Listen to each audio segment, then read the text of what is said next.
12th and 13th on your calendar, as both games deserved honor. Rusty Staub Day here at Shea. All right. Bill Webb for our president. Now they're going to turn over the other half and show what they really think. There's Bill as a child. Now, he was not that good looking. Darryl Strawberry admitted that it was perhaps his most unusual last name that helped him get more votes than anybody on either team at the 1986 All-Star Game. Now, with all the superstars on the Mets alone, sometimes you've got to do something a bit unusual just to get a little recognition, no matter what you're hitting.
And it's the lightning the straw man wields with that 33-ounce piece of lumber that's going to make National League pitchers pull their own hair out for seasons to come.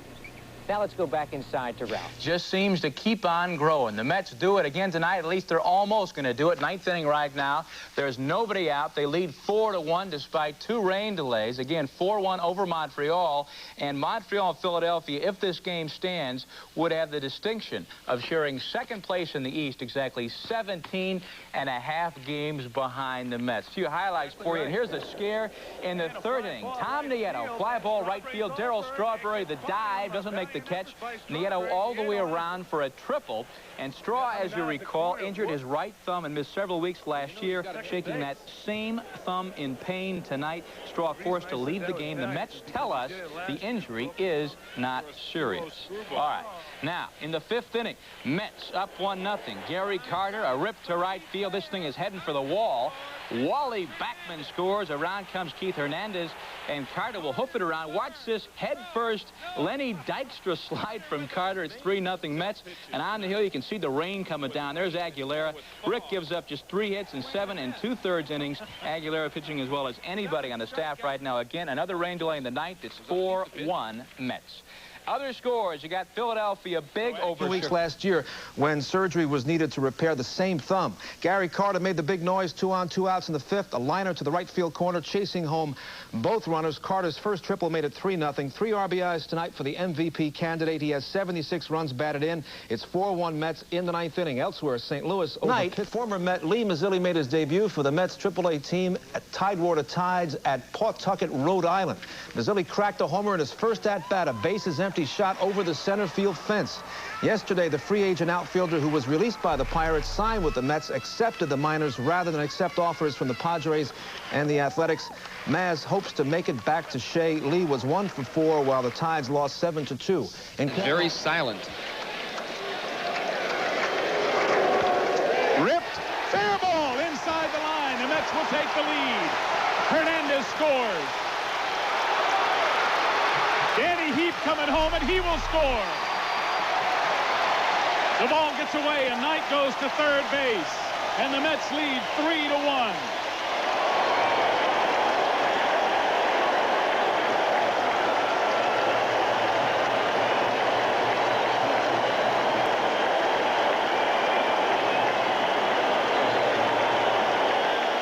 Here's a big hit by Ray Knight. An off-speed pitch pulls it right down the line, just fair. Hernandez is going to score easy. Now, here's the play. He gets a little bad hop there, and he makes a bad throw, and Buddy Harrelson made a very fine call here to send Danny Heap all the way. And Ray Knight, being very alert as the ball went through, comes over to third base. Here's another shot of it. I mean, this is close, right over the bag. Here the ball is going to come up a little bit. He doesn't get it. Picks it up, and he throws it too quick, and the ball tails way off. Not only enabling Danny Heap to score, they call that a hit. Hit on the ground to short. Santana takes a bad hop over his shoulder. The tying run will score as Wilson gets the ball back in to home. I don't want to hear about it. Dawson running, and the ball hit right to second for an easy double play. Well, after a very bad break of a bad hop, they get a very good break. Tim Wallach grounding into a double play. Andre Dawson moving on the play. So the score remains 3-3 as we go to the bottom of the 9th inning after this for Bartles and James. Beautiful sinker from McDowell to get Nieto, and Roger faces the minimum 3 here in the 10th inning, picking up his first strikeout in the bargain. We'll go to the bottom of the 10th with a 3. Line drive, base hit inside the line. The Mets win. Ray Knight does it again as Beckman scores, and New York wins it 4-3.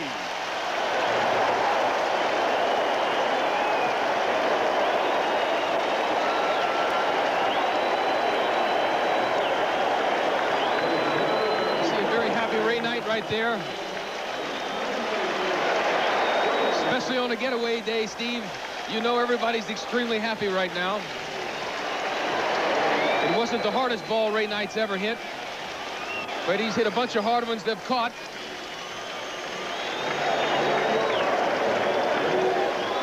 All right, you see Berg's pitch. Ray goes down to get it, flails it just over the first baseman, and Wally Backman comes in. They know they have no chance to get Wally Backman. I don't think he's excited enough here. I think we may get a better shot of it now. Ray knows he's in there. He knows we got him. What a day for Ray Knight. He's in there. Not only have the Mets swept the Montreal Expos in this weekend series to virtually put them away, here is Nancy's reaction. All right is right. She probably got more excited there than sinking the putt. Knight, who gave the Mets a lead with a 2-run, 2-out double in the 8th inning, wins the game with a single down the right field line with 2 out here in the 10th inning. We'll be back to wrap it up, so stay with us. The Mets have won it 4-3 over Montreal. We're back after this for Tom, sometimes people say things, they may be paranoid, but when they're said, they're reported. 5 years ago, Mets paid about $10 million and signed free agent George Foster. That was the first big move made by the Mets. The beginning of the Frank Cashen era, the beginning of the new Mets, the first-place Mets now, bidding goodbye to the old Mets. George Foster, the man in question today, could hit the long ball. 86 home runs in his first 4 seasons with the Mets, but 13 this year in 70 games. But for the past couple seasons, despite a career total of over 1,200 RBIs, Foster just hasn't gotten the big hits lately for the Mets.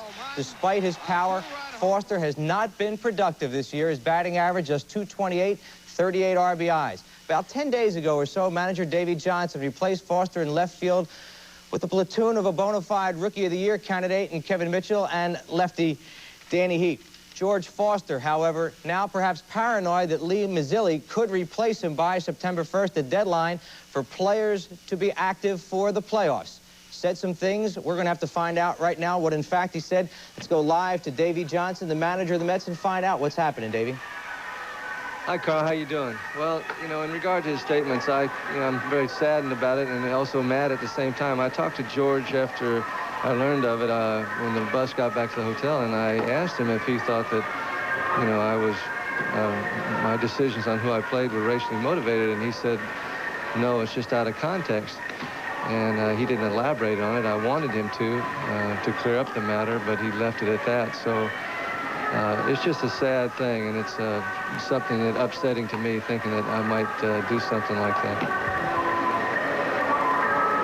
Could be gone in as much as he may be a divisive element on a team and perhaps just eat the contract and get players in there who want to play and play with the same players that are out there now.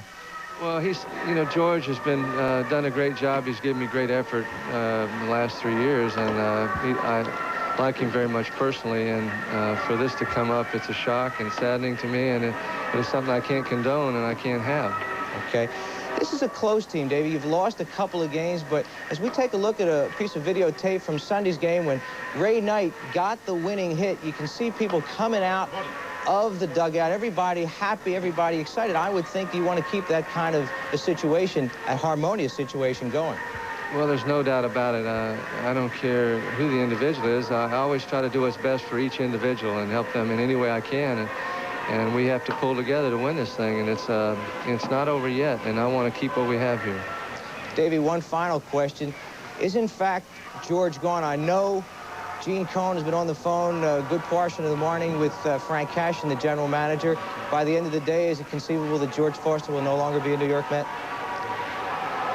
That's conceivable. I don't want to speculate any further on it. I'm very saddened about the whole state of affairs right now. Okay, thank you very much for hanging in there with us, Davey. Now back to the business of baseball. Tuesday at Wrigley, the Mets lost to the Cubs for the 4th straight time. The final score 8-5. Let's look at the highlights. George Foster in left field made his first start in 6 games, but judging by what we just heard, it could have been his last. That saves Sid Fernandez in the first. The Cubs get to Fernandez in the 2nd inning. A 2-run dinger by Ron Cey, his 27th career home run against the Mets. With the Mets behind 5-2 in the 8th, it's see-you-later time for Keith Hernandez. A 3-run homer to tie it up at 5 apiece. Moving to the bottom of the 8th inning, pinch hitter Jerry Mumphrey, the former Yankee, tags Roger McDowell with 2 men on. That's a 3-run dinger, too, and the Cubs won it with that shot. 8-5. Mets and Cubbies play a doubleheader this afternoon at Wrigley. Wrigley game 2. But first, game 1, the Mets beat the Cubs 7-6-12. But the big story, the rumor that the Mets may be on the verge of releasing George Foster. Foster allegedly charged that his lack of playing time may be racially motivated. The Mets say an announcement about Foster will be made today. 9th inning, 1 out. Jody Davis nails it off Dwight Gooden. That tied at 5-5, so neither Gooden nor former Met Ed Lynch got a decision. 12th inning, Mookie's ground ball off Lee Smith, base hit to right field. Hernandez trots home. Carter races home. 7-5 Mets. Bottom of the 12th inning, now 7-6. Sandberg is up. Howard Johnson at short goes deep in the hole, makes perhaps a game-saving play. Now, here's Foster in the 11th inning. Got to pinch hit today and struck out. Was that George's Mets finale? Game 2 is underway in Chicago. Gary Carter's playing right field, by the way. It's 1-0 Mets, second inning. Went 9, 7 hits, 5 runs. Dykstra went 4 for 6. Second game, they're in the second inning. Anderson against Trout. Mets 1, Cubs nothing. Let's go to the videotape of the first game, top of the first. Keith Hernandez comes up facing his old friend, former teammate Eddie Lynch, and boom! There it goes, his 10th home run of the year, and of course 2nd and 2 at bats because he homered in the 8th yesterday. 1-0. Then 3-1 Cubs, 6th inning. Dykstra base hit. Howard Johnson scores. Santana right behind him, tied it. Gooden scored on Backman sacrifice fly, 4-3. But 5-3, bottom of the 9th, 1 on, 1 out, and boom! Gooden's pitch to Jody Davis deprives him of the win, ties it at 5-5. That's the way it stood till the 12th. After a throwing error by George Frazier, Mookie comes through, base hit. Hernandez scores. Carter scores 7-5. The Mets win at 7-6. And Hernandez has just singled in Mookie in the first inning, so it's 1-0 Mets in the second inning, and they now lead by 17. George Foster supposedly accused the Mets of racism, saying that's one of the reasons he's not playing. George, I would say your .228 batting average also has a lot to do with the reason you're not playing. And Dunston, maybe as he matures, will use a little better discretion. Mookie Wilson hits it into the right field corner. Anderson will score, and Mookie will be able to run about all day. Mookie going to third. Here comes the throw, and he's in there well ahead of it with a triple and an RBI. 4-0 New York.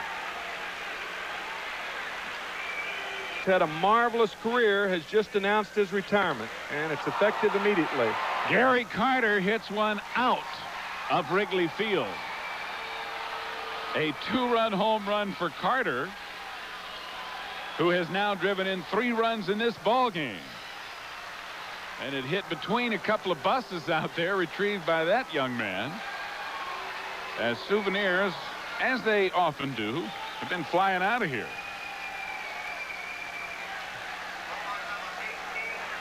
He hits it a ton. The computerized scoreboard telling us that ball is 407 feet. And it actually hit that bus in the right-hand part of your screen. Carter's 18th home run of the year. He now has driven in 80 runs to temporarily tie him with Mike Schmidt of Philadelphia for the National League lead. It's funny, Steve, as I mentioned Steve Carlson's retirement, Gary Carter hits a home run. There were 2 guys. The Foster story. All Here's right. Len Berman. Good move, Sid. George Foster told me today the 2 teams have called him already, the Tigers and the White Sox. And he denied again that race knocked him out of the lineup. He said, after all, he was replaced by another black and left, Kevin Mitchell. He shied away from nothing in our Connecticut interview. They said that I was a racist or that it was a racial slur. You know, it surprised me. It became like a nightmare all of a sudden. And one day, my whole career, you know, come down to one day.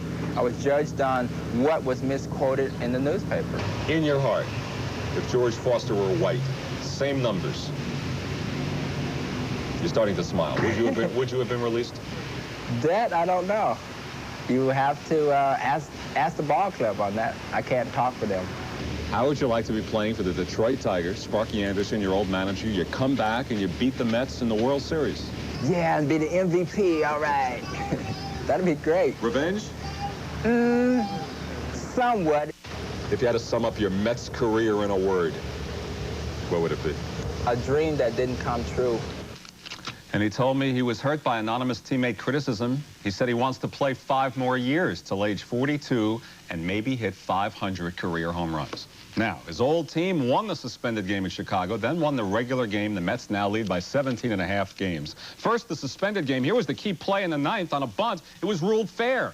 Hernandez got the out at first, but Sandberg didn't run, so an easy double play at second. 7-6 Mets over the Cubs.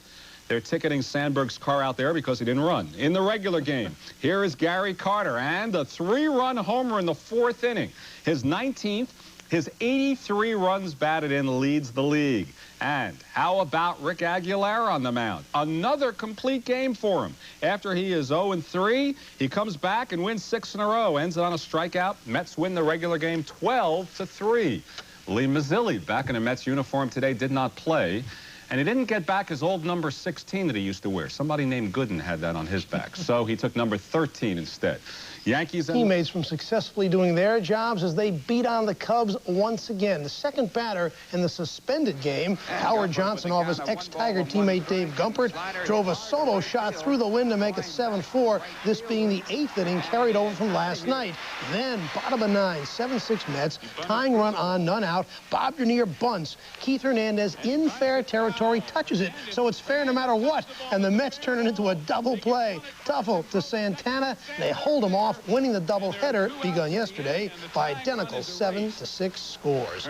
And in the regular game, Gary Carter continued his big RBI production off Sanderson. Gary clouts a 4th inning 3-run homer. He had 3 RBIs in the previous game. Now leads the league with 83 despite batting in the 240s. In the 8th, they scored 6 to blow it open. Ray Knight with a 2-run single off Gumpert as the Mets make it 3 straight wins over the Cubs. Now comfortably ahead late in the game, 9th inning. In fact, Mookie Wilson off Matthews makes a great leaping catch up against the ivy as the Mets move to 17.5 games back into the lead. Well, whenever... Everybody. Well, after more than 5 years in other big league uniforms, Lee Mazzilli once again is a New York Met. A lot of Met fans are happy about it, but no one is more pleased than Lee himself, who is feeling some emotions and having some feelings that are hard for him to put into words. Well, you know, I'll tell you the truth, sometimes I think it's hard to put in words. It's probably the greatest feeling of my career to come back and play in New York. You know, just to see the people. I have a tremendous welcome. The people on the road from the Mets, they said, welcome back. And that's such a nice feeling. And to go back to an organization where I grew up in and just started to grow. Just the people back at Shea Stadium, the people on the ground crew, the people that work upstairs, the friends, you go back and see them. It's just a great feeling, and to be back home with my family. I don't know, it's something that you can't describe, but it's like the biggest thrill to come back and play. Well, there are a couple of other Mets fans who are thrilled about it. Lee and June Mazzilli, Lee's parents who live in Brooklyn. And, of course, Lee Sr., a big Mets fan, often seen at the ballpark. He'll be there even more often now that Lee once again is in a Mets uniform. You might expect a team like the Mets to glide on home. Their lead in the NL East might be considered restraint of trade. But Saturday night in Montreal, just when it looked like the Expos were going to chip one small game off that granite wall, the Mets came back from the dead. The Mets were down by 5 runs in this game. They got a big 8th inning. Nobody out, already 1 run in, and Keith Hernandez grounds it through the right side. The newest Met, Lee Mazzilli, and the smallest Met, Lenny Dykstra, both score. 6-4, Montreal on top. A sac fly made it 6-5. Mookie Wilson cranked Orama. Good night. Takes Tim Burke curveball out towards the St. Lawrence River. Wilson's 8th of the season. 3-run shot. The Mets take an 8-6 lead. A 7-run inning. But the Spos come back in the 8th. Wallace Johnson tying in at 8, slicing it down the left side for a triple. Mazzilli can't get it. Jim Walford comes around. We are tied at 8-8. The base is full for the ex-Expo Gary Carter. A 9th inning single brings in Mazzilli and Tim Tuffle. And the Mets in a wild one take a 10-8 win. Carter has 85 RBIs and 13 game-winning shots. Both of those numbers lead the league, snapping a 5-game Montreal win streak. Center field, Mookie Wilson going back, should have room, makes the catch, and the game is over. Rick Anderson with a fist in the air triumphantly as he picks up save number 1 in the big leagues. And what a story he is. To go along with Sid Fernandez's 13th victory of the year. Fernandez going the first 6 innings. He's now 13-4. The loser is starter Dennis Martinez of Montreal, who is 1-4 on the year. And the New York Mets now lead by 18 games over the Montreal Expos, their biggest lead ever, as they push their gaudy record to 74-35. Tim and I'll be right back to wrap it up, and we remind you that we'll have a special edition on the road of Kiner's Corner. Your word gaudy. I have never seen a team play as well as the Mets have done to maintain the intensity level that they've maintained throughout the course of the year. They played 109 games. They're 74-35, and they continue to be unbelievable. A different hero every day. And as was the case. Get the highlights of the ball game. In the first inning, Dykstra doubled to lead it off, and with 2 men out, Strawberry singles the left field on a 3-2 pitch. A fastball hit out to left field against Dennis Martinez, the starting pitch in the ball game. The game was tied up when Andre Dawson hit a sacrifice fly out to center field.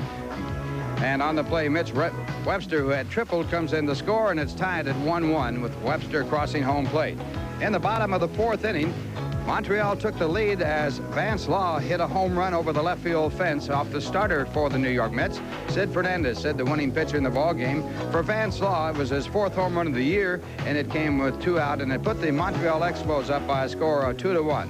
The Mets got it tied up again as they got a base hit from pinch hitter Danny Heap, and the throw to the plate was not in time. Coming in the score on the play is Ed Hearn, and he scores and makes it 2-2. Then in the top of the 7th inning, Wally Backman drives it over the head of the left fielder Tim Raines, and the Mets get 2 runs and take the lead by a score of 4-2. Backman getting the game-winning RBI. And then Keith Hernandez followed with a single, and Backman comes in the score, and that makes it a 5-2 ball game. Mets tacked on 2 runs in the top of the 9th. Wally Backman again, and he singles the left field. Maz comes in the score. Lee had gone in the ball game as a pinch hitter for Len Dykstra, who was thrown out of the ball game.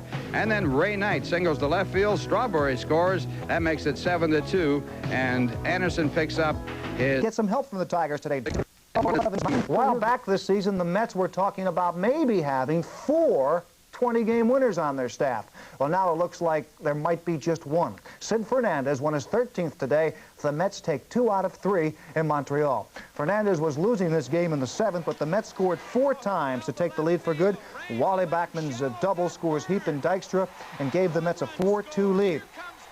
Backman, by the way, today had 3 RBIs. Keith Hernandez follows with a single. That scored Backman 5-2 Mets. They led in the 7th.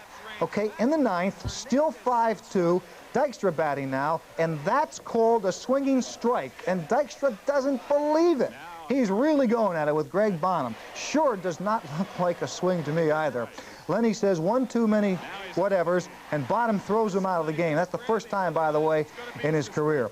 Lee Mazzilli bats in his place, and maybe this play sums up the Expos season. Mazzilli knocks the ball out of Wallace Johnson's glove. Andre Dawson is backing up. He recovers and then throws wildly past second. Mazzilli gets up, ends up on third. The Mets end up with a 7-2 win and an 18-game lead, if you're counting. Fernandez pitched 6 innings, allowed 2 runs on 3 hits. He struck out 7 for his 13th win. There's the board. Mets 7-4 record, a 3.05 ERA, and you have to look back in the middle of 1984 since Gooden has had an ERA over 3. In fact, he can become consistent. Hit. Oh, hit. And that one popped. It looked like it got him just above the knee. Oh, well, let's hope it's above the knee. And in the Stone, pitch is swung on. Ball hit hard to center. Line to the center fielder. Throws coming in. Stone's on his way. Double play. Well, Jeff Stone's speed got him in trouble that time, as he had rounded second base, and now he is really hobbling as he comes banging back into the bag at first. No score after that ended the inning. In the opening, we talked about the competitive situation in center field. The reason that Dykstra got a chance to play was the operation last year on Wilson's arm. So a good sign for the Mets that Wilson's back throwing well. Stone, on the other hand, looks the wrong way. You saw him look toward third when the play's in front of him like that. All he needs to do is to look at the center fielder, and that's works. He's looking to the future. That ball is hit deep in the right corner, and it is a fair ball in the corner for extra bases. Here comes Carter. The throw gets away coming in, and it's a double for Ray Knight, producing Gary Carter from first base. Let's take the lead 1-0.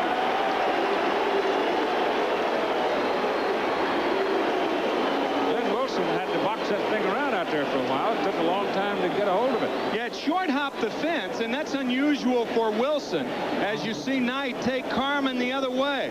Sounds like an opera, doesn't it? The ball short hops the fence out there, and Glenn Wilson, who leads the National League in assists, rarely does this, overthrowing the cutoff man. Had he hit Samuel, they have a shot at Carter. Yeah, they do. But once he misses him... So he strikes out 3, but he struck out the 3 after Hayes had doubled and Wilson had singled, and the Phillies had tied the score at 1-1 after 2. That was a major league play. And a typical example of why the ball hit straight at you is difficult difficult to pick up. Wilson does not pick it up, but once he picks it up, he outruns it. Oh, that's a great play. But he didn't have a good jump on it, so he had to make a good play once he failed to get a good jump.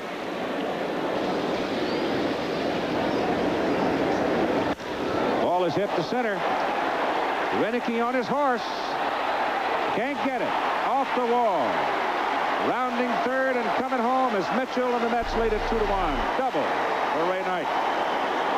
And his 53rd run batted in.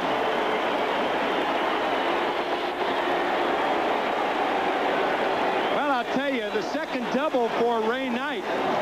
Doubles number 18 and 19, and he just crushes this ball. He hit his first one to right field. Renicky makes a valiant effort, but can't get to it. Mitchell scoring easily. Ray Knight does give credit to hitting instructor Bill Robinson. He makes, that's up to them. Hayes goes. Shoe swings and misses, striking out, and the inning is over. So that's 4 strikeouts. It's 2-1 Mets, and we'll be back after this sensational piece for you. Pirates and Cardinals 18.5 on this date. Mets are at 18. Of course, the biggest winning margins. I was hit enough. That's a shot past Samuel into the gap by Hernandez. Wilson scores. Keith on his way to second. Double.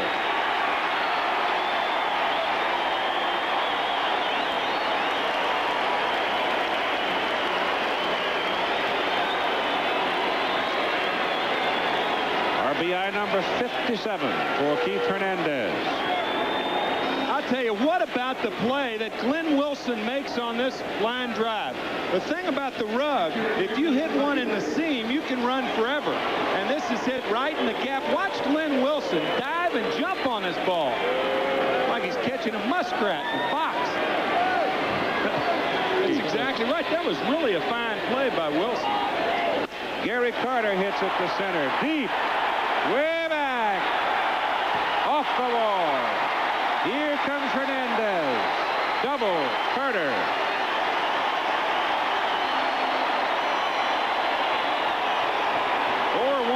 Mets.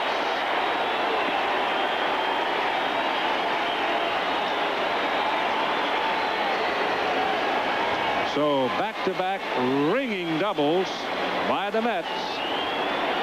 Well, this is the problem when you're limited to throwing one pitch. That's what made Carmen such an effective reliever, going through the lineup one time. But now, as a starter, you have to go through 2 to 2. Because the phone might ring. Inside corner, ball, strike 3. So the Phillies fight back, get a run. 4-2 Mets after 5. Back with ABC's Monday Night Baseball after this word from our local station. Up the middle, base hit. Here comes Truffle. Here comes Hernandez. Throw back from the outfield, hits Carter going to third, and Gary stands there. Base runners now on second and third, and 2 runs across. Montreal lost tonight, so these 1986 Mets can go up by 19. Vern Rule, ball is gloved by Knight at third. The throw, got him, and the game is over, and it ends on a high note as Knight turns in a dandy at third place. To finish the story, though, Vern Rule says he still doesn't know if he caught the ball or not. Vern's back in the major leagues, too, the California Angels. That one's worth another look to close out the night here at the Vet in Philadelphia as the Mets beat the Phillies 8-4. But this is a dandy play by Ray Knight. And Dwight Gooden is now 12-4, and the Mets have now won 75. Knight, the runner at first with nobody out. And a fly ball deep to right field, and it is gone. Lee Mazzilli with a 2-run homer for his first hit after rejoining the New York Mets. And it is now 8-4 Philadelphia.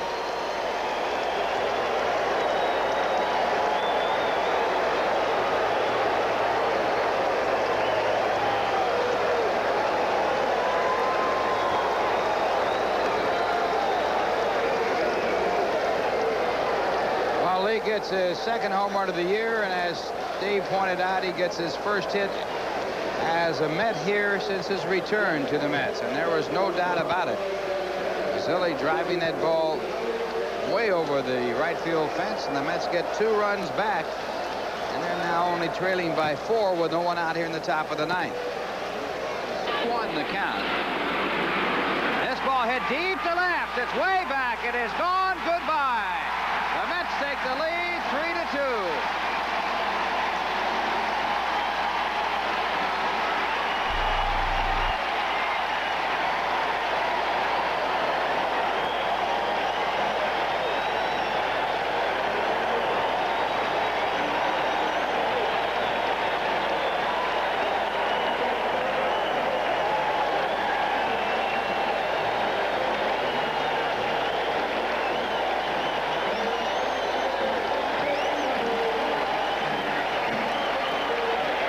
Particularly against the St. Louis Cardinals, this is almost like deja vu, Ralph. Seems like every time someone on the Cardinals does something to help their club, the Mets come back and top it. And Kevin Mitchell got all of this ball. It was gone from the time he swung that bat. A little encore for Kevin Mitchell. There was no applause from Waddy Herzog on that swing. And it's on. The squeeze play is missed, and they got Van Slyke hung up. The tag is not made by Knight, and the tag is now made by McDowell, and Van Slyke is trapped off as Smith misses the squeeze play. Well, as we were just talking, Ralph, I didn't think he would do it. It is the most opportune time to put it on after someone does call a pitch out. And one of the best bunters in all of baseball misses the pitch. And I'll tell you, this rundown was a little dangerous at the end. Fairly close play at the plate. It's another angle of it.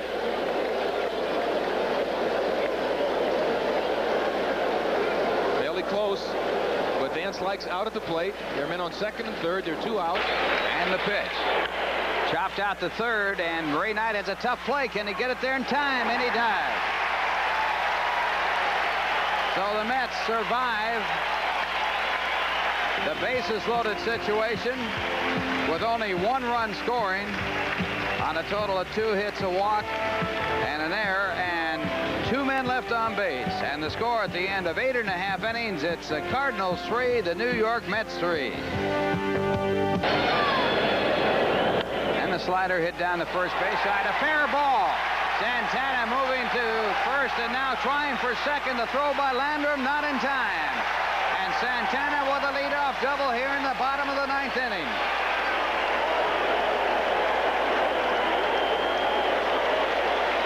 The fastball out of a plate. Santana goes with it well. It's just out of the reach of Van Slyke. And Rafael Santana really busts it right here. That's a real aggressive, outstanding base running play by Rafael Santana. Van Slyke, who has not played a great deal of first base, did not look real comfortable. And the fastball, line to center field. Here comes Santana. Here comes the throw by Coleman. It is way in time, and Santana is thrown out as Coleman gets his second assist of the ball game, and that keeps the Mets from winning it. In a hurry, and then made an accurate throw home, and there's a drive into right center, and that'll win the ball game. Mookie will score, and the Mets win it 4-3.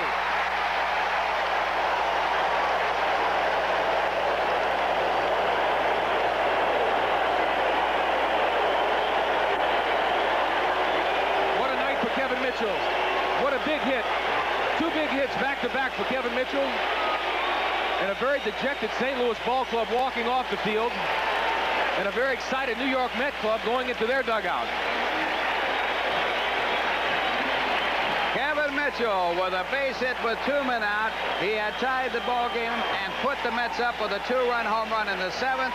He wins it here in the 9th inning with a single to right field, and the Mets win it 4-3. The Mets now have won 8 in a row from the St. Louis Cardinals. The Cardinals won opening day here at Shea Stadium, and let's look at it again. It's a fastball right out over the plate, and Kevin Mitchell just hits a bullet right back through the box. There's no chance to get Mookie Wilson on this. This is just hold on to it. This game is over. see Davy Johnson in the dugout. He knows he's got it. All right, he says, and the Mets smile again. And over on the other side of that coin, Whitey Herzog's reaction got saved on the play at the plate on the throw from the center fielder that stopped the Mets from winning on the batter before. But now Mitchell comes through with a big base hit, his second of the ball game, and the Mets win it by a score of 4-3. Winning pitcher in the ball game, Roger McDowell. He's now 12-6 with 11 saves. The losing pitcher, Worrell, his record 7-9, and he has picked up 25 saves. So a happy New York Mets as they win the first game of the doubleheader. In the second ball game, it's going to be starting in about another 20 minutes or so. The Mets will be going with Rick Anderson. And right now, we'll be back with a wrap-up and more after this commercial message. Supposed to be the series of the year, right? The Mets against the Cardinals, but with the Cardinals 20 games behind the Mets, a split of a doubleheader now doesn't mean a whole lot, does it, gang? Well, there was one interesting scenario last night, and when balloting for Rookie of the Year takes place, people will remember that Kevin Mitchell got the better of Todd Worrell. In Game 1, for my $1.25, this is the play of the year. Gold Glover Keith Hernandez magically makes the play on the drive by Terry Pendleton, and pitcher Ron Darling makes a magnificent grab of the toss at the bag for the out. An amazing play. Another amazing comeback for the Mets. Bottom of the 7th, 2 out. Mookie Wilson on second. See you later time for Kevin Mitchell, and the Mets lead 3-2. Top of the 9th, Vince Coleman bangs a bouncer to Rafael Santana. His error enables Tito Landrum to score, and Davy Johnson screams, "I hate extra innings" in the first game of a doubleheader. Cards try and ease Davy's anxiety in the 9th. Ozzie Smith misses the squeeze. Andy Van Slyke gets caught in a rundown. He's tagged out by reliever Roger McDowell. Puts it out the fire, and here comes Kevin Mitchell to rescue Davy. In the bottom of the 9th, his RBI single chases home Mookie Wilson. With the gamer, Mets win Game 1, 4-3. In the nightcap, the Cards jump out front quickly. 1 out, 1 run already in, and it's see you later time for Andy Van Slyke. Mitchell watches it go, a 2-run dinger, 3-0 St. Louis. Cards manager Whitey Herzog, a subdued celebration. Now watch this play. Terry Pendleton lifts a mile-high pop-up. Catcher Ed Hearn and Keith Hernandez collide. Neither one very pleased with that meeting, but we checked, and both are okay today. So is lefty Ricky Horton, making his first start since coming off the disabled list. He strikes out 6, picking up the victory. Cards win Game 2, 5-1. A good match from the minor leagues, and believe me, this is definitely a major league laugher. At Mile High Stadium in Denver, the hometown Zephyrs against the Omaha Royals, and all of a sudden, all on its own, the automatic sprinkler system goes crackers. Talk about your early showers. Omaha's Keith Cato hasn't even given up a hit yet. But there he is, wet as can be, doused by a Denver shower. Now, here's Let's see, maybe we can get a couple of guys together and you can kind of do something together. No, I'm gonna wait. You gonna wait? Yeah.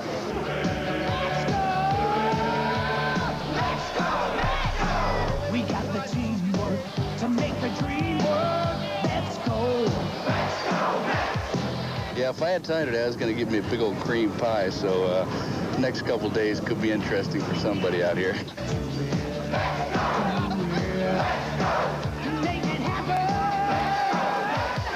Somebody put bubble gum on my cap? That's my boys. That's my bullpen crew, probably. They're always doing something.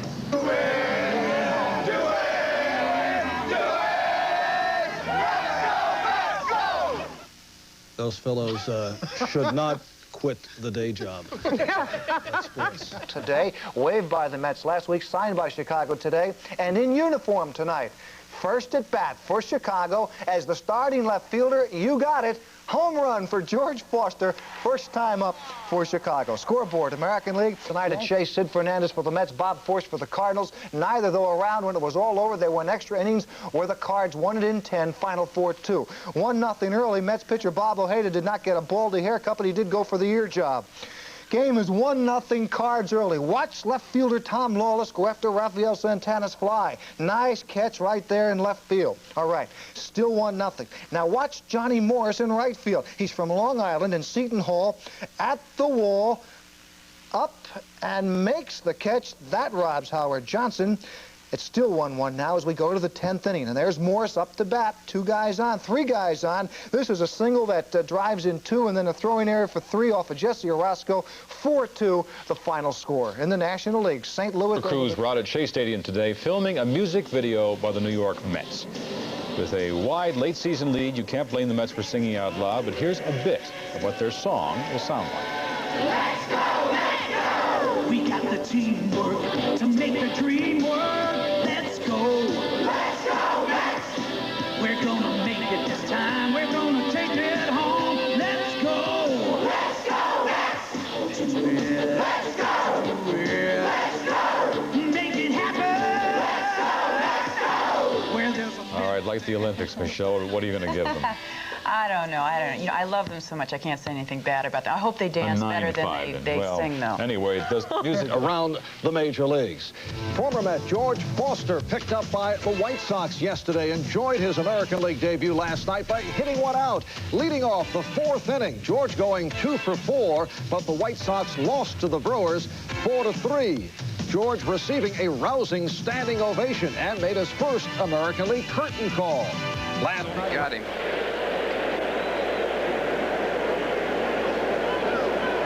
Boy.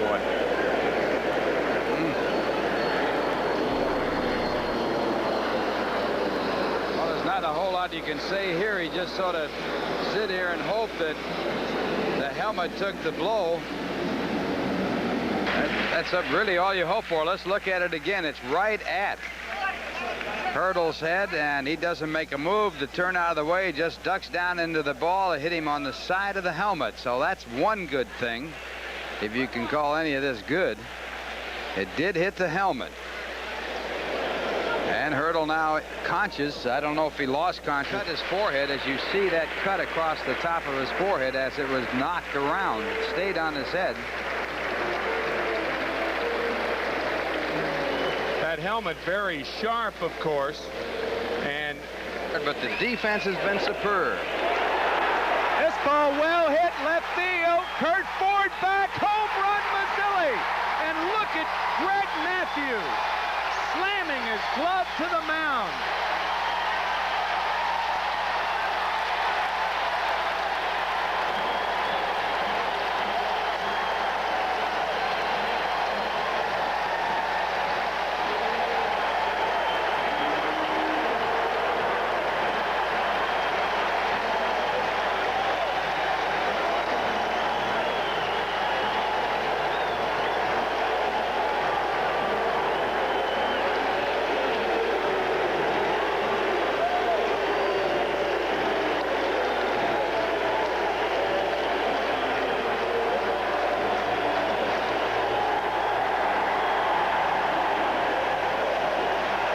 Mazzilli's first home run as a right-hand batter since September 14th, 1982. His last home run as a right-hand batter coming off Scott McGregor of Baltimore.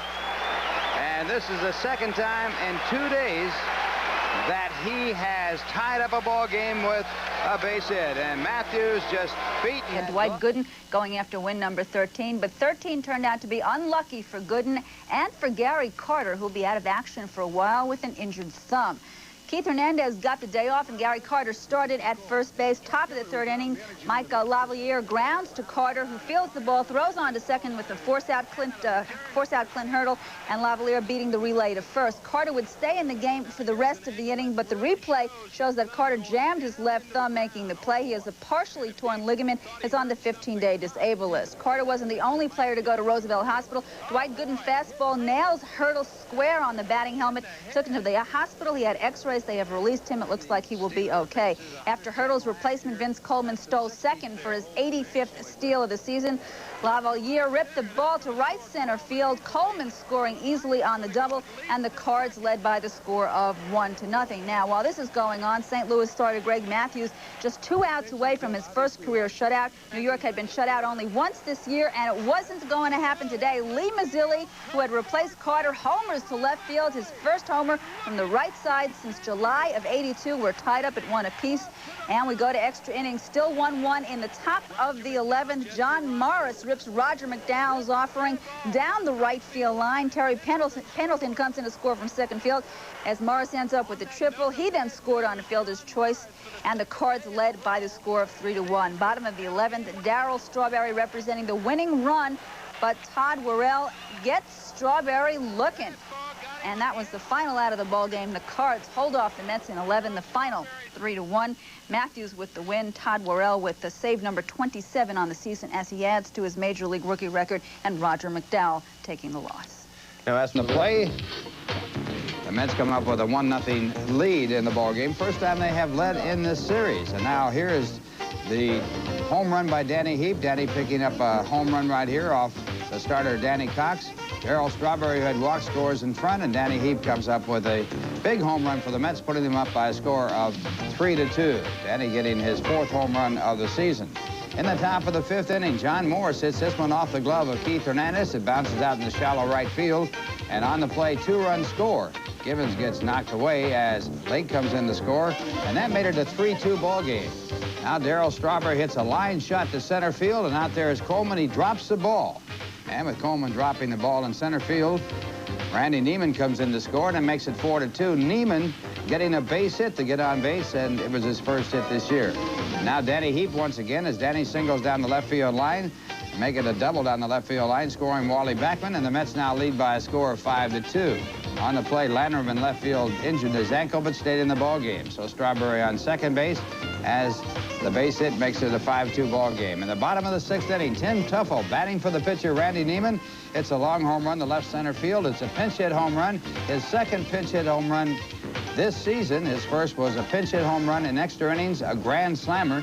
So Tim Tuffle coming through to make the Mets up 6-2. The bottom of the 8th inning with 2 men on base, Lenny Dykstra breaks an 0-for-22 slump as he homers over the right field fence. It was his 7th home run of the year, and it scored Gibbons, who had doubled. It also scored Santana, who had walked, and it came off Ray Burris. So the Mets now leading by a score of 9-2, and they held on and won the ball game by that score to split the doubleheader. Here is Roger McDowell, and the last out of the ball game hit down to Wally Backman, and McDowell picks up a save for Roger. That is his 12th save of the year. He has had 12 victories. The losing pitcher in the ball game, Danny Cox, and his record now stands at 7-10. And we'll be back to talk to Joe to Los Angeles after breaking the shackles of their longest losing streak of this lollipop season. They dropped 4 in a row to the Cardinals, but salvaged the nightcap of a doubleheader. The Mets still lead by 16.5 games, but strange things are happening. All-star catcher Gary Carter wearing a plaster cast protecting the sprained left thumb he injured yesterday. The MVP candidate will sit for 2 weeks. In the 2nd inning, starter Rick Aguilera aggravated his inflamed right knee, had to leave the game. Later, Lee Mazzilli bruised his right wrist trying for a diving catch. Maz is day-to-day. He can pinch hit on the West Coast. John Tudor won his 12th, muffling the Mets through 7 innings, 2-1 St. Louis on just 6 hits in the opening game. In the nightcap, Danny Cox gave up a 2-run homer to Danny Heap in the 4th inning. Heap's 5th put the Mets up 3-0. In the 6th inning, 3-2 Mets when Tim Tuffle came off the bench to rip a pinch hit, bases empty homer off Ricky Horton, number 3 for Tuffle, 4-2 Mets. Ray Burroughs to Len Dykstra in the 8th inning. Bang, kissed that baby goodbye. A 3-run shot for Dykstra, who broke an 0-for-22 slump with his 7th homer. Randy Neiman recalled yesterday from AAA, pitched 6 strong innings. The Mets broke their skid 9-2 in the 2nd game. Elsewhere in the National League. Monday Night Baseball from Dodger Stadium in Los Angeles. It's the New York Mets against the Los Angeles Dodgers. And tonight's pitching matchup, Bob Ojeda against Oral Hershiser. The Mets come in led by, amongst others, center fielder Len Dykstra, batting .311. And the versatile rookie Kevin Mitchell at .297. And they come into town with the Dodgers trying to ward off the Mets in the opener of a 3-game series.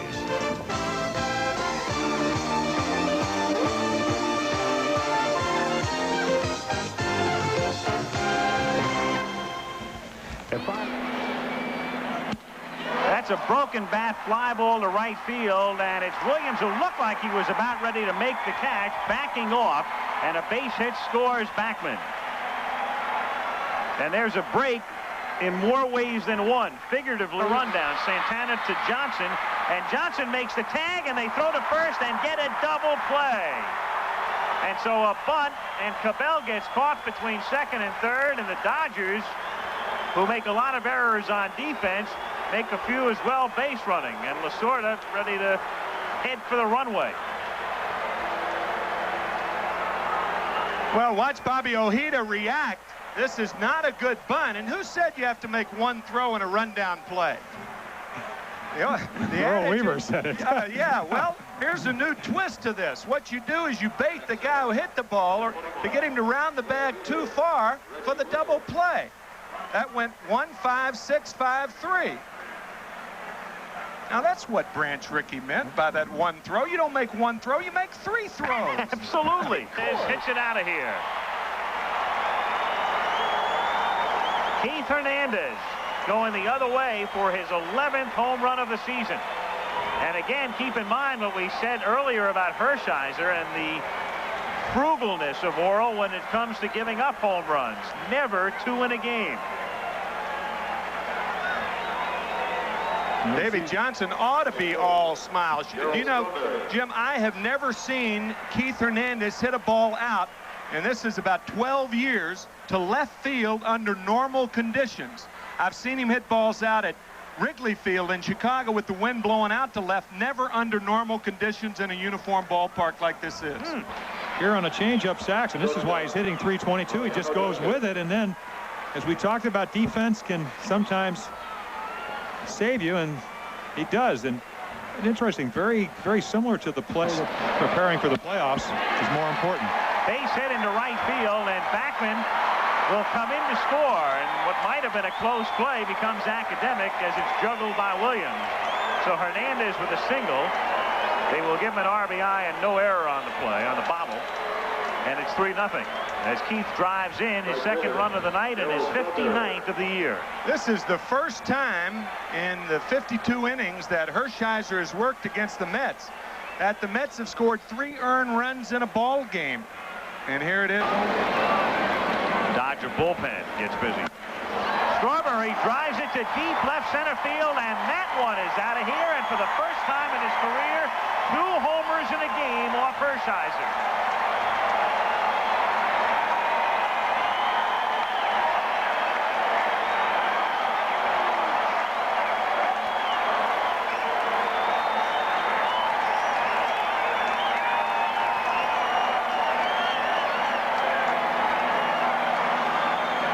To nothing Mets.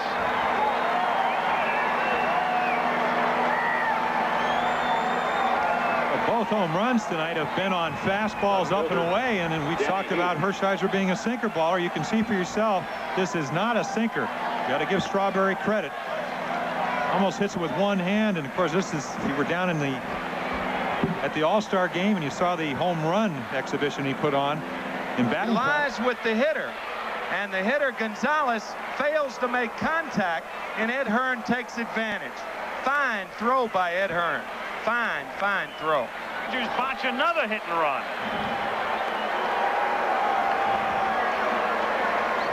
And another pose for Lasorda. Well, Tommy's saying what else can go wrong? And Cabell, a contact hitter, but the ball almost hits him. Hearn very alert. See Santana, and they know they have Manlack in a rundown. Saw Ed Hearn tell him he's dropping his arm.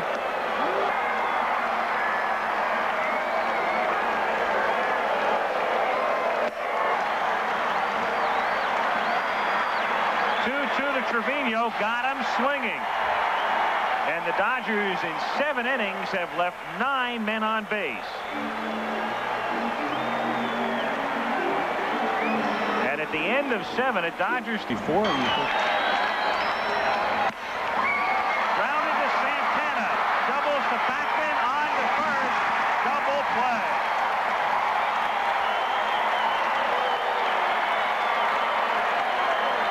And the Dodgers tonight, 3 problems on the bases, and then Russell can't lay down a bunt. And here they are down to their final out. Key to this play, you talked about McDowell being the best fielder. He knows he's just thrown a double play ball. Lets Santana shovel it to Backman. He knows he has time. Russell does not run that well. You see the second out. Go from a situation with a pen. And now they have no more chances as McDowell strikes out Madlock. And that's that, as the Dodgers fall behind 5-0, get back in the game 5-4, and that ends the scoring in the 5th inning. And the Mets, with some good work out of the pen, keep the Dodgers in check and win it by a score of 5-4. Monday Night Baseball has been brought to you by exceptionally smooth Michelob. It can make tonight the best part of your day. By Today Chevrolet, the official cars and trucks of Major League Baseball. By Speed Stick deodorant, the wide stick gives you the edge. He throws a little bit tighter and just takes a little bit off of it. Oh, there's a short one, and this one hit deep. It's gone. Goodbye. Kevin Mitchell with a 2-run home run, and the Mets lead 2-0.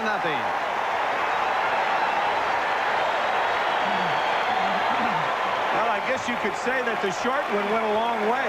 The short one did go a long way. It's amazing. He started him off with that the big screwball, came back with the short one, came back with it again, and that's the ball that Kevin hit out.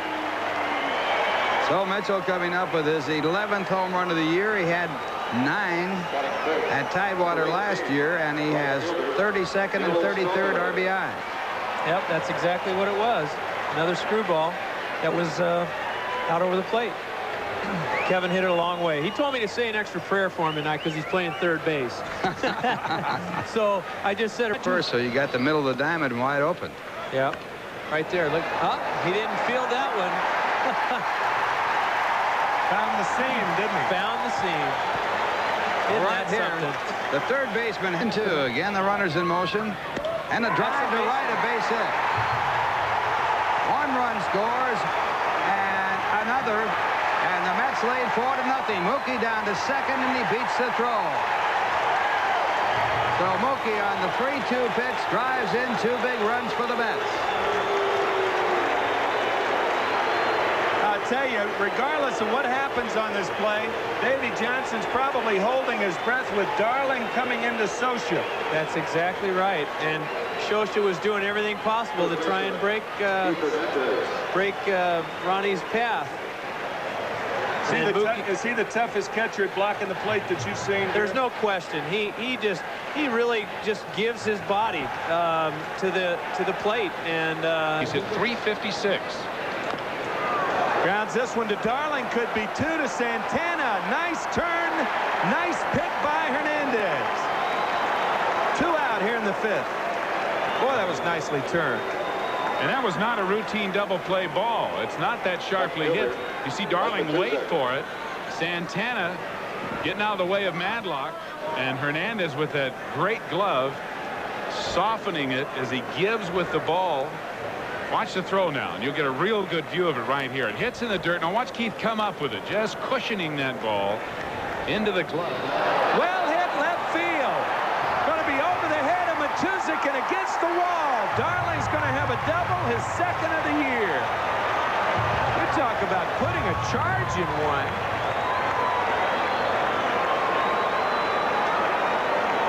Well, Ronnie really got all of this ball. Nice stroke.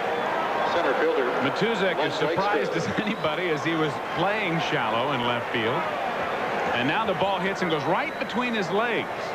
Fortunately, it hit his leg. Had it obviously not a threat to run because he's a pitcher. Ground ball by Greg Brock. Darling's going to try to score. The throw by Stubbs is cut off by Brock, and they get him at second. Darling scores. It's a 5-4 ball game. That might not have been a bad play by Dykstra. I'm really surprised Brock cut the ball off because Darling rounds third and Stubbs made what looked to be a pretty good throw, but Brock cut it off and cut down Dykstra at second base. With the second base umpire, Billy Williams. If he caught it, it was a brilliant catch and not recognized by the umpire. His glove came off his hand. Then he didn't catch it. And Dykstra's claiming that the ball stayed in the glove. Now watch, Dykstra does catch the ball. Now Strawberry's foot, or Tuffle's foot, I mean, hits his glove and takes it off his hand. Dykstra goes back and picks up the glove, and yes, the ball was still inside the glove. Tuffle doesn't have it. Strawberry and Wilson are just getting there. And here's Darrell pointing to the glove, saying the ball is still in the glove. Dykstra shows the glove to Billy Wilson, or Billy Williams, and the ball being in it, but Billy Williams saying nope. There's Tuffle stepping on his glove, taking it off Dykstra's hand. Now the ball's still in there. Dykstra goes back. Here it is, Billy. Look. It's still in there, Billy. No, I can't believe it. And Darrell rips it up the middle for a base hit. Dykstra rounding third.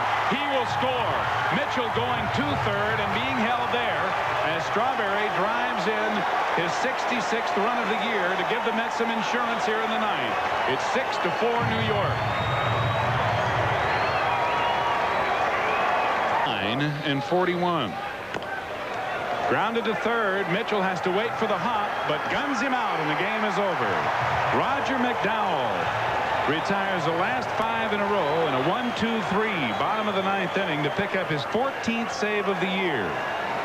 Ron Darling, who pitched the first 7 innings, wins his 12th game of the year, and the New York Mets roll on, having taken the first 2 of this 3-game series against the Dodgers. The Mets now 79-41 on the year. Ralph and I'll be back to wrap it up, and Tim will have a post-game interview for us, so stay with us. The Mets have won it 6-4 over the Dodgers, and will return to Los Angeles after this for Burger. The Los Angeles Dodgers. Better than 500 ball. It would make it virtually impossible for the Expos to do anything if the Mets play better, and I certainly think they will. It's a question now, as we said earlier, just how many they will win. And remember, Davey was on third, Mitchell at first, and a base hit to center to make it 3-0.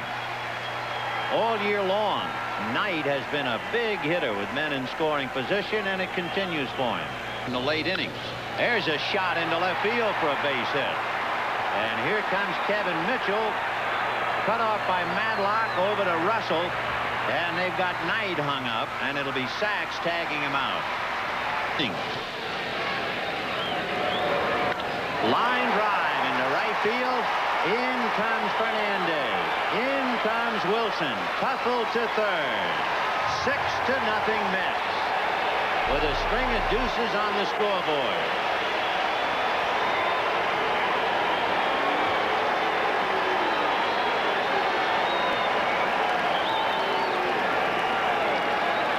The Wolves are howling a little bit at Dodger Stadium. In fact, Lasorda summed it all up last night when he said it sounded like we were on the road.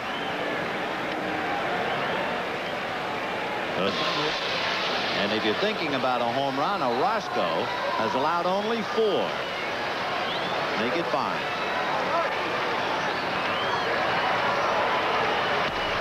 A drive to right. Strawberry to the track at the wall is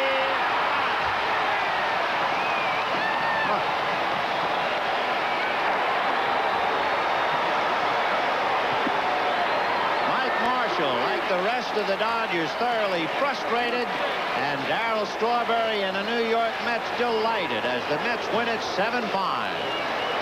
Keith Hernandez and Miller Lite happy to present a check for $1,000 in the name of Keith Hernandez to the National Multiple Sclerosis Society. Final score, Mets 7, Dodgers 5. Hope you've enjoyed tonight's preview of the new series, L.A. Law, coming to NBC. Great times after sweeping them in Los Angeles, and last night's 7-5 victory looked like it would evolve into a pretty nasty blowout. Sid Fernandez singling through loser Dennis Powell, scoring Knight and Hearn as the Mets lead 2-0 in the second. They built it to 6-0 as in the fourth at 4-0. Hernandez singled off Joe Beckwith. 2 more score as the Dodgers were looking at the prospect of an 11-game deficit under manager Tommy, wait till next year, Lasorda. But Fernandez is in the midst of a bad stretch. 25 earned runs in his last 39 innings. And Mike Marshall clubbed a 3-run homer and a 5-run Dodger fifth. And, oh yeah, Tommy's spirits perk a little bit. But Fernandez would get his 14th win. And to finish the 5th inning, Mookie Wilson on Cabell's sinking drive to left center makes a fine running catch, avoids Mitchell too. Mets lead by 18.5 and have the night off tonight. Well, the On to that one-run lead, winning 6-5. Houston didn't lose any ground to San Francisco, though, because at Candlestick, Dwight Gooden won his 13th, the Mets their 5th straight, and watch the play at the plate. After the single by Chili Davis, Dan Gladden is thrown out by Kevin Mitchell, tagged by Ed Hearn, who had blocked the plate. In the American League, the Red Sox continue well. 1-3 with an ERA of 4.03. And he pops it up into short left center. Santana calling, and they run together. Mookie Wilson and Santana are down. Dykstra gets the ball and throws home. And Ojeda tags out Brown for the 3rd out of the inning. But Santana and Wilson are still down. Now Mookie Wilson up as they collided in left center field. And it did appear as if their heads hit. Dykstra alertly picked up the ball and threw out Brown. Oh, they did. Looked like Mookie hit the back of the head of Rafael Santana. Santana, who was outstretched like that, more vulnerable than Wilson. But even though they had stopped for the most part, you see Dykstra jumping over. The out, and we're back after this for quick. Hagman hits a high chopper to the first base side, and Clark not in time. The Downs covering, and the bases are loaded. He's in the dirt, goes all the way back. Santana will score. Dykstra moves up to 3rd, Backman to 2nd, and the game is tied. Good defense. Hernandez with a line drive, base hit into left center. Both runs will score, and the Mets lead 3-1. Keith's 2nd hit of the ball game, and he now has 63 RBIs on the year.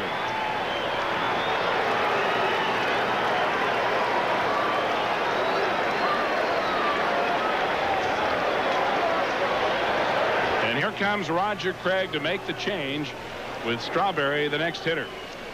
Well, Hernandez, when he sees this many pitches, he's going to hit a ball hard. You just can't allow a good hitter like Hernandez to see that many pitches, because eventually he's going to catch up to the ball he knows that's coming, and that was that fastball away, and he had a rocket to left center. And watch Hernandez's elbows as he gives with the ball, with the hop, and in between hop, and Hernandez softening the reception to complete the double play. It's 3-1 New York after 5, and we'll be back after the base. Conversation between Euchre and Euchre. Williams in relief. Kelly Downs started the ball game, came in with a record of 0-3, the pitcher record on the losing side. And Downs continuing to get no hitting support. In his 6 game starts, the Giants have scored only 6 runs for him. 2 out in the bottom of the 9th, and a 3-2 New York lead, and this should do it as Backman takes the play on the edge of the grass. And the game is over. Roger McDowell with 3 ground balls in the bottom of the 9th inning picks up save number 16 on the year. And Bob Ojeda, who pitches an outstanding 8 innings, runs his record to 14-4. The loser is San Francisco starter Kelly Downs, who again suffers from hard luck as the Giants score just 2 for him. He is now 0-4, still looking for his first major league victory. And the Mets are now 41 games over 500 on their way to the championship of the National League's Eastern Division. Ralph and I'll be back to wrap it up. And Tim, ball low and away that you ripped in the left center. Well, I really thought that with the base open, they were going to throw with a full count. He had a good fork ball. I thought they were going to try to throw something and see if I'd fish with the open base. But he came after me with 3 fastballs. And you are right. I've been such a good 2-strike hitter lately that I tend to make mistakes and get maybe too hyper the first pitch. So I kind of settle in when the count gets deep in the count. And as the count gets deeper and I'm up there more pitches, I kind of tend to relax more, whereas that's why I've been taking a lot of first pitches. Did you envision when you were traded to the Mets, and I've really never asked you this question, did you envision a world championship 3.5 years after you got here? I mean, realistically, when you got here in '83? Well, Frank sold me on the club when I decided to stay, and he said all these young players, but I felt that would be 4 years away. I've never seen a club come from last place and turn it around in really 1 year. We won 90 ball games, and then the next year 98, and now we're going to win 100 games. I figured it was 4 years away, I had to suffer through maybe 3 seasons and of gradual improvement. But Frank was right. We had the talent in the minor leagues, and it's not just the veterans. It's the young players, the Dykstras, and of course our pitching staff is very young, and they just didn't squander their draft picks when they were in last place, getting #1 picks. Some teams are good. Last night the Mets were both, as 2 timely pinch hits make Davy Johnson look like the genius he'd like us all to believe he is. Mets won their 83rd ball game 5-2 at Jack Murphy Stadium. Even future superstars in San Diego seem hungry for a Mets pennant. But the Padres jump in front in the first as Kevin McReynolds singles off Ron Darling. Tim Flannery scores. It's 1-0 San Diego in the 5th. Kevin Mitchell pinch hits for Lenny Dykstra. Good move, Davey. Mitchell doubles to left. Ed Hearn scores the equalizer. Now with the score tied at 2 in the 8th. Ray Knight pinch hits for Jesse Orozco. Gets the gamer. Hojo falls but gets back up and scores in front of Rafael Santana. Mets go ahead 4-2. From there, Roger McDowell's got things under control. Jolly Roger over and outs the Padres, picks up his 17th save. Orozco his 5th win as the Mets win it 5-2. Tonight, El Cid takes to the mound for the Mets with that 14-4 record against Dave Dravecky. And you can see King Violet, Thomas. Mets are now 84-42. That means they've won 2 out of every 3 games they have played this season. And as the Mets keep fattening up their winning percentage, Sid Fernandez appears to be adding to his waistline. He has gained about 15 pounds since the start of the season. And even though El Cid won his 15th game against just 4 losses, manager Davy Johnson was angry that Fernandez tired and gave up 6 runs in the 7th inning. Mets still won, however, 11-6. Top of the first of 4 hits for Tim Tuffle. See you later time. Up and over a jumping Tony Gwynn. 1-0 Mets. Then after an Ed Hearn single, Rafael Santana sends his first dinger of the year up and over the left field wall off Dave Dravecky. Mets go in front 3-0. Like Tuffle, Ray Knight racks up 4 base hits. This single to left scores Tuffle first, and then Keith Hernandez slides to beat the throw from Kevin McReynolds. Mets lead 7-0 in the 3rd. The Padres' Jerry Royster makes his bid to get his ball club on the board, but Kevin Mitchell climbs the left field wall and brings it back into the ballpark. Despite his problems in the 7th inning, Fernandez gets out of a bases-loaded situation in the 4th, striking out Gary Templeton on the way to his 15th win of the year. Tonight, the Mets conclude their Western road swing, and you can see Dwight Gooden go after his 14th win of the year. He's had 3 hits in his last 44 at-bats, and there's his 4th.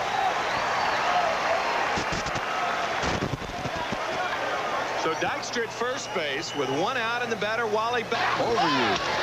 Line drive to left center. It's going to drop. Dykstra to 3rd. Bruck fields the ball in a hurry, so the Mets have runners at the corners and 1 away with Hernandez coming up. Ball hit deep enough to score the run. McReynolds is back near the track, and he makes the catch, and Dykstra walks home, and the Mets lead it 6-5.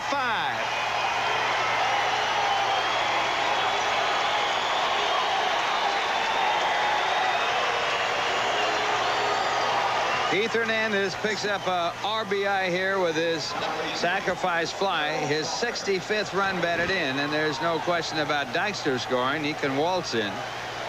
Backman at first base, back to the bag at first, and the Mets now take the lead as well.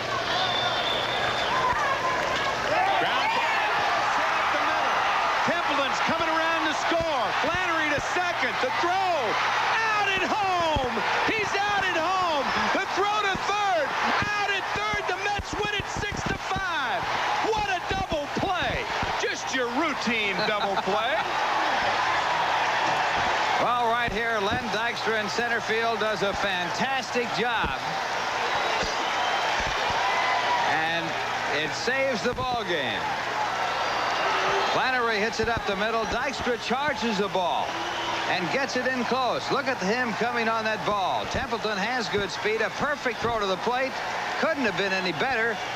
Gibbons holds on to the ball. Now Flannery trying for 3rd is out at 3rd base, and the Mets win it on the unique double play by a score of 6-5. Once again, Dykstra to Gibbons for the tag.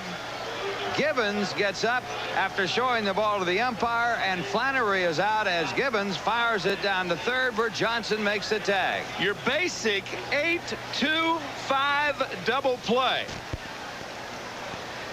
What a play by John Gibbons. who gets a put out and an assist on the play. The Mets win it in 11, and I'll tell you, you rarely see a double play like that. The totals on the game, 6-13-1 for the Mets, 5-13-2 for the Padres. We got a plane to catch, but we're back in 2 weeks in their own beds. But the trip was the most successful Western swing in the club's 25-year history. It ended last night a little later than they planned. Doesn't matter because they had a charter flight anyway. It went 11 innings. The Mets over the Padres 6-5.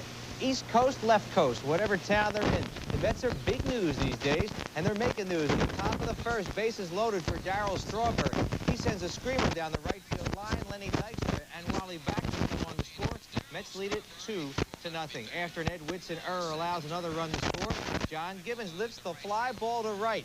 Watch Tony Gwynn surround it and throw it to Terry Kennedy to erase Strawberry. The first of 3 Mets runners, Gwynn gets on the night.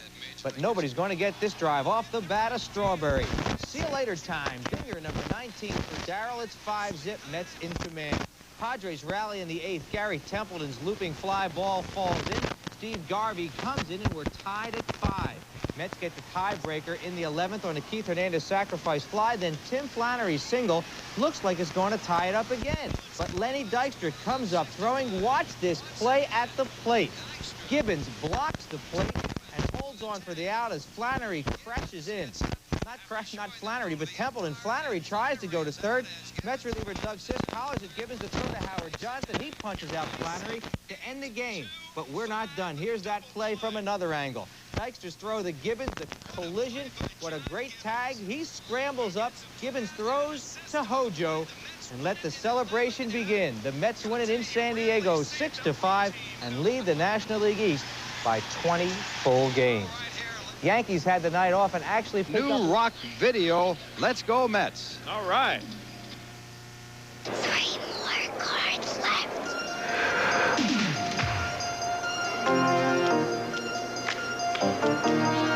Ball game. Why'd you lose all our cards? I tried my best. Well, you lost all our cards. Kid's good. Go ahead, Doc. Do it.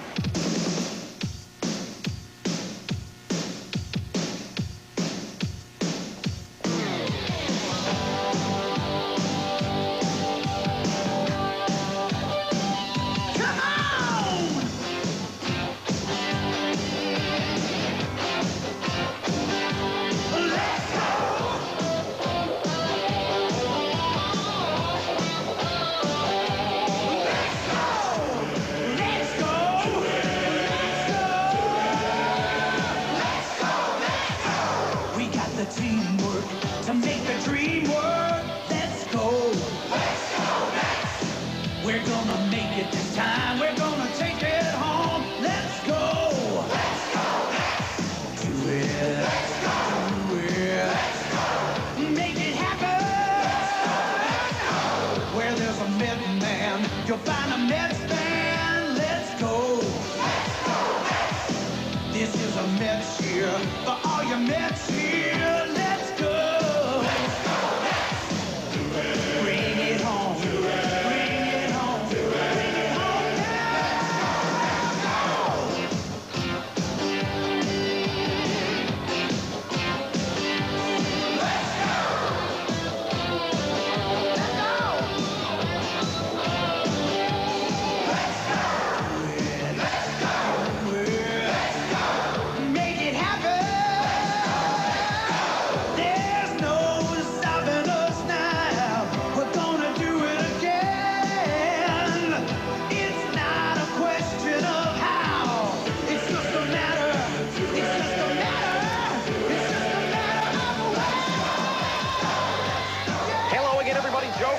Shea Stadium, the big story, Mets 86. Exciting, thrilling, awesome. Let's take a look.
this rock video is only available at the Harry M. Stevens concession stands here at Shea Stadium, and gets you. Well, here it is again. He has to worry about falling in the dugout. Gets his hand on the side and makes a good sweep at it and picks it right off the top of the dugout. Fine play by Keith Hernandez. He does it all. It's like he's trying to avoid a puddle on a curb, doesn't it? It's 1-0 New York, middle of the 5th, and we'll be back after this word from the good olds guys. Ojeda bunts the ball right out in front of the plate. Hamilton tried to go to second and threw it away, but it doesn't get far enough away for Santana to advance. Grounded hard and a base hit through into left field. Here comes Santana around third. Here comes the throw by Russell. Safe as the throw is cut off. And the Mets lead it 2-0 on Mookie Wilson's third base hit of the game.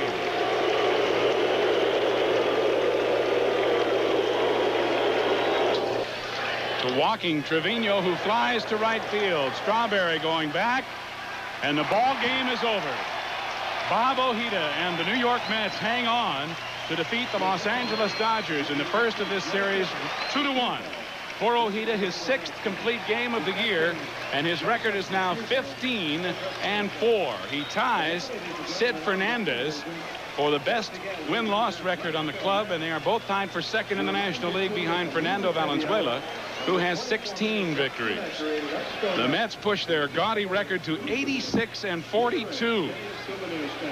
44 games over 500. And the magic number is in fact down to 15, depending on the outcome of the Philadelphia-San Francisco game tonight. And Ralph Kiner will have all the scores for you on Kiner's Corner coming up next. So the fans were premature but not incorrect, as it is 15 as we head towards September. Mets win it 2-1 behind Ojeda. Honeycutt the loser. And Rusty now will be back to wrap it with Ralph waiting for another edition of the Corner after this for Express Mail. Moments come alive on NBC Sports. With a blend of tradition and the latest in television technology, we're building tomorrow's memories today, right here on NBC. Today on NBC Sports, many of you will see Steve Sachs and his Los Angeles Dodgers visit Shea Stadium in New York to take on the streaking New York Mets, who are now 20 games in front. Some of you will see the Chicago, close to 50,000 still making their way into Shea Stadium, and this a busy traffic area with the U.S. Open taking place just across the way at the National Tennis Center. Hi, everybody. I'm Marv Albert. Welcome to the start of our baseball day here on NBC. First off, at third base, the first lefty at third since Mike Squires of the White Sox 3 years ago. Mattingly with a Gold Glove, flawless performance. Yanks came back from a 12-5 deficit to win 13-12, and the extra point. And a new twist here at Shea last night, a magic number countdown. Behind Bob Ojeda, the Mets beat the Dodgers 2-1. Ojeda now 15-4. And hours prior to this conclusion, in Houston, Ron Darling and Tim Tuffle pleaded not guilty on those charges of aggravated assault of a police officer. Meanwhile, in Houston, a couple of cops are selling T-shirts with the score Houston Police 4, Mets nothing. This is all in good fun. It's, you know, they kind of messed up when they did it, and they'll pay their price. You know, a guy making $1 million a year paying a couple $1,000 fine is like dropping a bucket. And T-shirts with the score Houston Police 4, Mets nothing are selling at $8 a pop, and I'm told that the sales are going brisk. Mets who have ripped apart the National League East. They have won 86 and lost 42. They're 20 games in front, the magic number of 15. They have dominated the league in every category, including dramatic endings illustrated by Wednesday night's 6-5 win in San Diego. The Padres with a tying run on second in the bottom of the 11th. Templeton's coming around to score. Flannery to second. The throw. Out at home. He's out at home. The throw to third. Out at third. The Mets win it 6-5. What a double play. Just your Mets manager Davey Johnson has joined us. Dave, was that a play that you fellas worked on during spring training? Well, that's the last thing we work on because we don't want to get our catchers hurt too bad. But you have to do those things in spring training to be a winning team. Right. In your wildest dreams, did you think it would be this easy?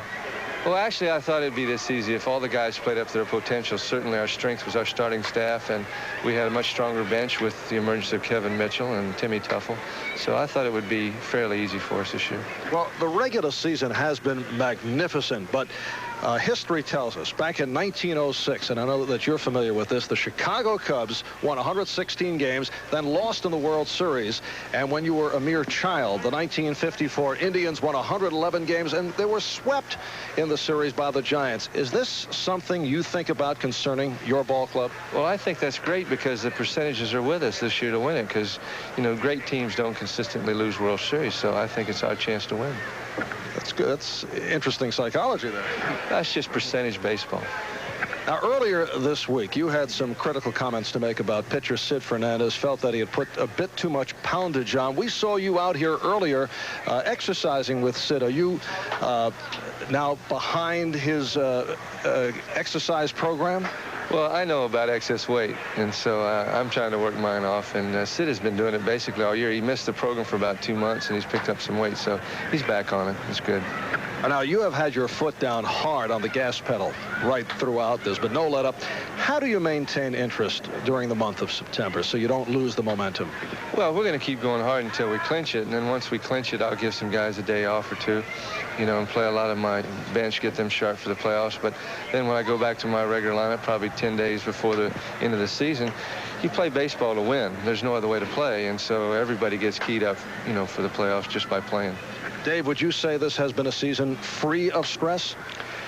Well, there's always stress here in New York City, and there's been more hoopla this year than I can imagine. We've been cutting movies and everything else along with the media, but you know, when you have a big lead, a lot of times that's very stressful on a manager because he thinks about what would it be like if I lose this dang lead. They'll run me out of town so fast and label me a loser. So I don't think we're going to do that now. So the stressful period's over. Dave, thank you very much. Of course, the stress should begin when the Mets face the winner of the National League West with Houston. Off this line drive to center field, Darrell Boston of the White Sox with a sliding grab. The hole-in-one of the week. The pitch by Jesse Orosco fouled back right through the television camera opening. The Western League. 1962, the expression was, the Mets will win the World Series when we put a man on the moon. And the year was 1969. Baltimore and the Mets. And there was an incredible catch by a right fielder named Ron Svoboda. There was a dazzling catch by a center fielder whose name is Tommy Agee. And there was a note of irony, a twist that only life can give you. The last out was made by the man who's the manager of the Mets today, Davey Johnson. And it was Johnson's fly ball to left field to Cleon Jones that was the capper. And the man who held the sign in the stands was wrong. There are words. One word. Amazing.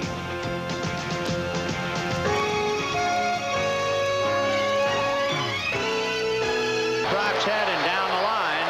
Cabell getting it into second, not in time.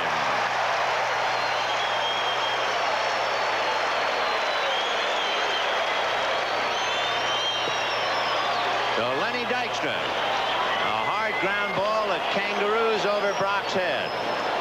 It really takes a bad hop. Looks like he's going to make the play, and it's no chance right here. Look at that. That really jumped. Cabell made a good, accurate throw, but Lenny was in there. So the Mets have 2 hits, a double by Hernandez. Subtle way to say, hey, we've already got one in the bank. A drive to Gonzalez. It's over his head. He's not going to get it. It's a double for Backman.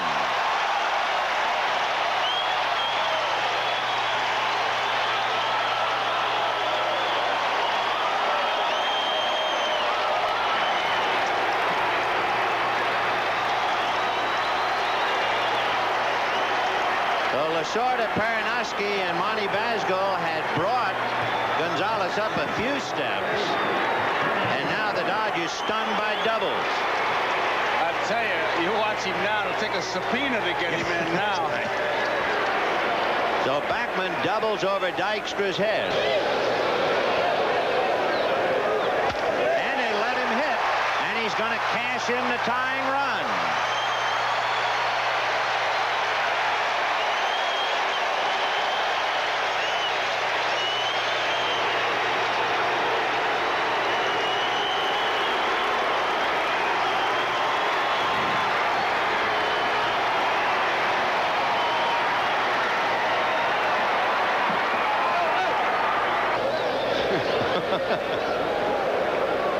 Do you hear about the T-shirts they're selling in Houston? Oh, ain't that something? 1 ball, 1 strike. The bunt is down. Hershice has gone to third. Too late.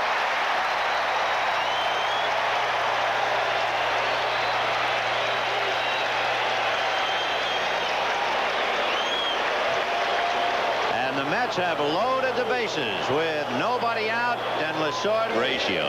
And it's less than 25%. And anytime Berg and Beckwith throwing in the Dodger bullpen. Line drive, base hit into left field. That's going to get 1 run in, 2 runs in, and Stubbs hasn't picked it up yet.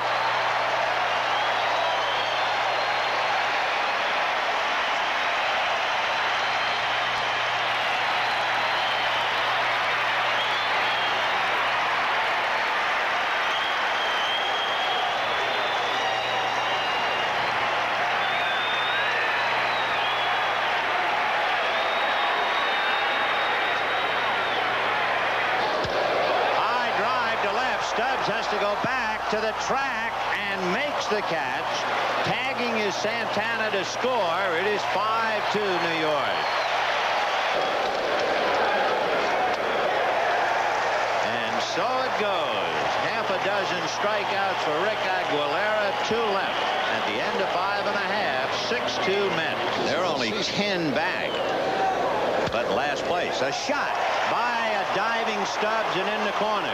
And Dykstra might go for 3. In fact, he's got a lock on 3. And Sachs will get the ball back into Socha. They had a lock on 3, thinking of 4. He was coming around there, and Buddy Harrelson really had to hold him up.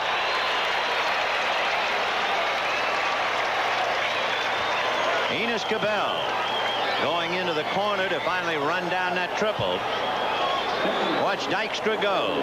See Lenny. See Lenny hit the ball. See Lenny run. Now watch him pick up his coach right here. He's digging hard. He's got him. He's going to try to score. And all of a sudden, whoops, the red flag went up. So bouncer to the right of Backman. This ought to do it. Matuza can't run. And that's that. The Dodgers roll over and go quietly in the 9th inning. And for the New York Mets, they've won 5 straight, 11 of their last 12, 87 wins for the year, and they have beaten the Dodgers 9 consecutive times.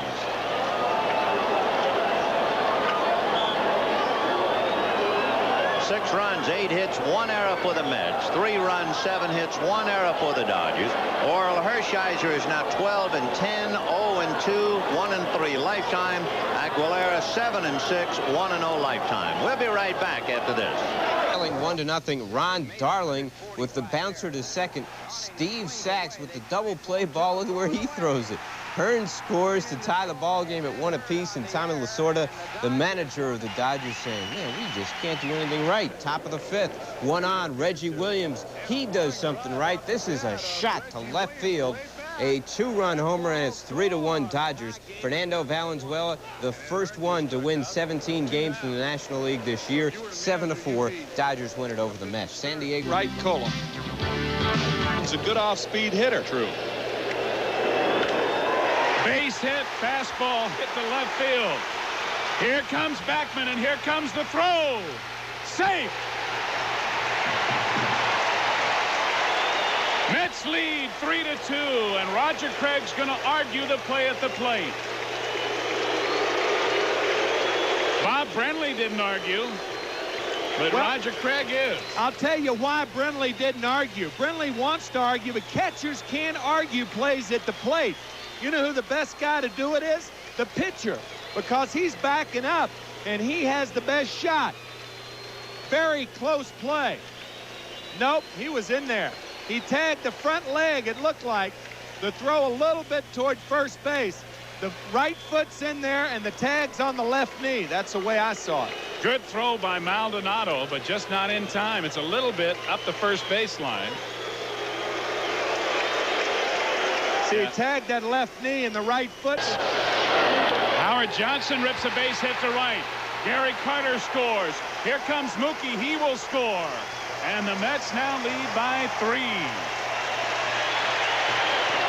Howard Johnson picking up his 30th and 31st RBIs of the year, and I think that's another reason they should have left the left-hander in there, because Johnson's much better from the left side than the right side. Well, you certainly have a point, my friend.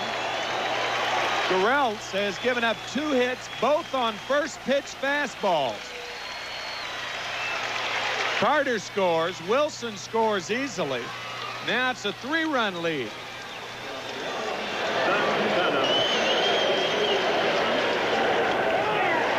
Roger McDowell strikes out Gladden to end the ball game. McDowell struck out 2 to go with the 14 struck out by Sid Fernandez. So 16 Ks for the Mets pitchers as Roger McDowell pitches the last 2 innings to win his 13th game of the year in relief. He's now 13-7. Sid Fernandez, although he gets the no decision, pitched brilliantly, giving up just 2 runs on 4 hits while striking out 14 through 7. And the loser, Mark Davis, who pitched just an inning and a third, is now 4-5. And you don't think Gary Carter is not only happy to be back in the lineup, but to be back in there and help the New York Mets win another ball game. Just look at that picture. The Mets are now 88-43 on the year. And Tim and I are going to be right back to wrap this one up. Ralph is standing by with the Labor Day edition of game. Well, they started before the game ever did start, as it's welcome back Gary, meaning Gary Carter. And right here, it is Carter at the plate, his first at bat after missing 15 days of action, and a single to left field to drive in a run. Wally Backman scores, and the Mets are leading by a score of 1-0 as Gary tries to get back in that RBI race for the championship. Then in the bottom of the 4th, Rafael Santana bloops this ball in the center field for a base hit, and he drives in Gary Carter, who had singled and gone to second on an error. So the Mets are leading by a score of 2-0 as Santana goes 2 for 2 in his first 2 at-bats. But Robbie Thompson triples to the wall in center field. Watch Dykstra. He gets stuck out there. Foot goes underneath. He can't get out. Thompson ends up at third, and a run comes in as Gladden comes in to score, and it's a 2-1 ball game. Then Candy Maldonado comes to the plate. Tying run is on base at third base, and Maldonado singles to right field, and that ties it at 2. That's in the top of the 6th inning. And then in the top of the 6th inning, Sid Fernandez strikes out Kutcher. It's his 14th strikeout of the ball game. That's a high for a 9-inning game in the season. And the score is 2-2 after that strikeout. In the bottom of the 8th inning, as you look at the 14 strikeouts for Sid Fernandez, Mookie Wilson comes through with a base hit on the first pitch. Backman comes in to score, and the Mets lead by a score of 3-2. So Mookie coming through with a base hit off Gerald's, and the Mets take the lead by 1. Then Howard Johnson singles to right field. And Gerlitz gives up another run, make it 2 as the Mets come in and lead by a score of 5-2 in the ballgame, picking up 3 runs in the 8th inning to break the tie at 2-2. Then at the top of the 9th, McDowell comes up with a strikeout. It's Gladden again, and that's the last out of the ballgame. The Mets win it by a score of 5-2. And Gary Carter out there as he's in uniform once again on the field and playing. Check it out. The Giants and the Mets playing bottom of the 3rd. Keith Hernandez at the plate for the Mets. Watch him rip the ball back to the pitcher, Terry Mulholland, who makes the play, but he can't get the ball out of his glove. It's stuck in the webbing. So what's the next best thing? Throw the glove and the ball over to first base. Umpire right there, Johnny on the spot. He ruled that it was an out, but it wasn't nearly enough. The Mets were winners once again, 4-2, that final score. Let's continue 20-game winner and a possible Cy Young Award winner. After beating the Giants 4-2 last night, though, he only has 5 starts left to do it. Mets start out in the bottom of the first. Watch what happens when the Keith Hernandez bouncer. Jose Uribe kicks it out in the right field. Lenny Dykstra kicks it into high gear and comes around to score. It's 1-0 Mets. In the bottom of the third, 2 outs, runners on first and second. Tim Tuffle continues his hot hitting, sending a screamer into the right field corner. Kevin Mitchell scores, but the Giants' relay system is curtains for Ray Knight. Stay up. No sense getting hurt now, Ray. And a standing ovation for Ojeda. He gets Candy Maldonado on a bouncer tonight, retiring the last 7 straight. Ojeda racks up 7 strikeouts, wins his 16th against just 4 losses as the Mets beat the Giants 4-2. Combined with San Diego's 7-5 win over second-place Philadelphia, the Mets lead is back up to 20 games. Exhibition game, and it wasn't even artificial surface. But it was so much more, Reg. It was scheduled about a year ago for the benefit of the Jimmy Fund, a Boston area charity. But inside those uniforms, hearts were pumping hard as the Mets and the Red Sox played what many believe was a preview of the '86 World Series. It's welcome back to Beantown for Bob Ojeda. A Boston cream pie, no doubt. Yummy. In the 6th, Gary Carter sends his personal greeting to the Green Monster. A drive high off that left field wall. Gary has himself a stand-up, smiling double, but he didn't score there. Then, National League Rookie of the Year candidate Kevin Mitchell racks up a couple of RBIs, driving in fellow youngins John Gibbons and Kevin Elster. The Mets score 6 in the 8th off former Met Joe Sambito, and they win it 7-3. Now, should the Mets and Red Sox wind up in the World Series, who knows what will happen? The computer knows. With the assistance of the folks from Pure Stat Baseball, we played what might have been a hypothetical series finale. It's the 7th and deciding game of the Fall Classic. Both managers will throw their aces. Dwight Gooden for the Mets with Keith Hernandez, Gary Carter, and Darryl Strawberry, the heart of the power-packed lineup that has won more games than any team in the majors this year. And since the designated hitter rule is in effect, the Mets will use Mookie Wilson in that role. Ex-Yankee Don Baylor is the Red Sox DH, right in the middle of a lineup that has batting champ Wade Boggs leading off and right-hander Roger Clemens on the mound. Now, this may look like a video game, but it's played with the players' actual statistics. That translates into some great action. Here we go. It's Clemens against Lenny Dykstra to start things off. Clemens gets him swinging on strikes, and the game remains scoreless through 3 innings of play. Then in the 4th, Ray Knight singles sharply to break the scoreless tie. Gary Carter scores the run, and it's 1-0 Mets. Then in the 5th, hard to believe, but Rafael Santana leads off with just his 2nd home run of the year. It's gone. Goodbye.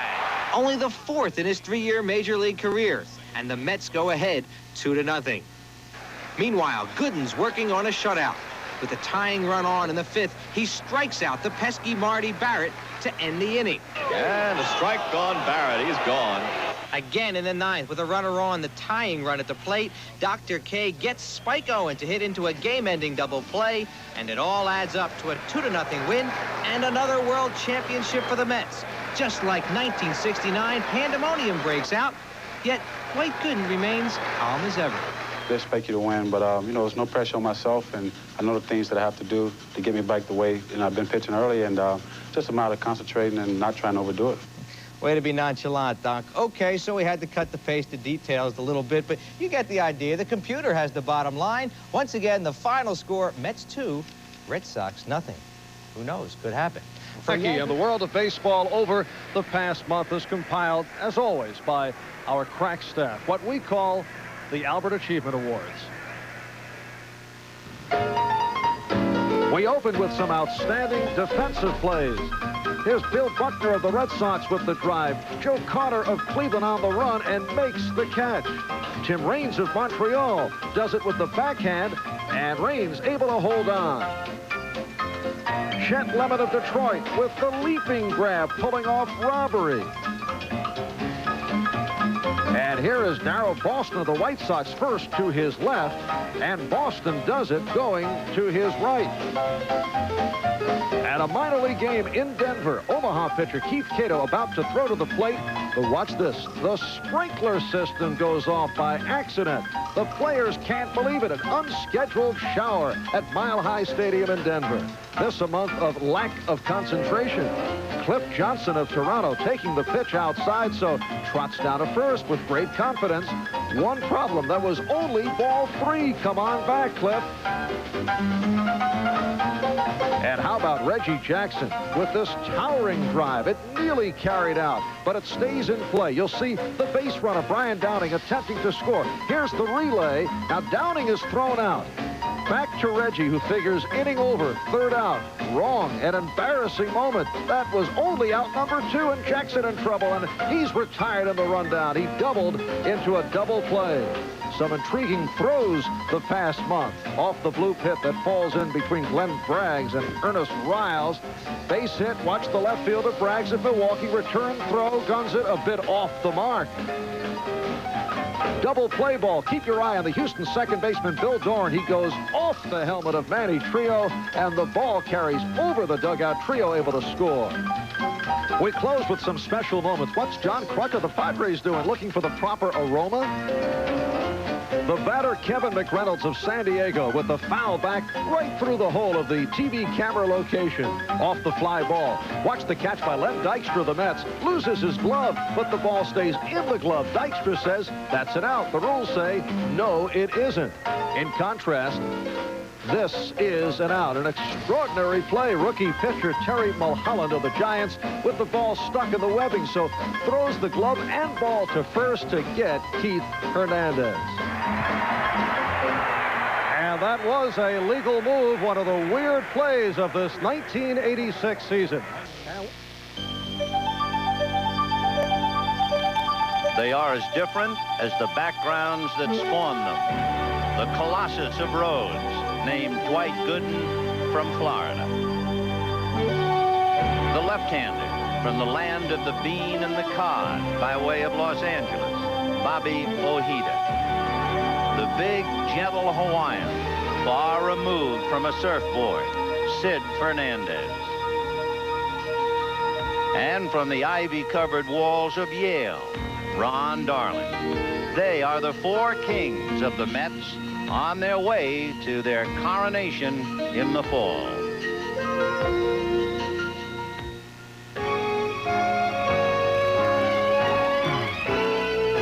Good ERA.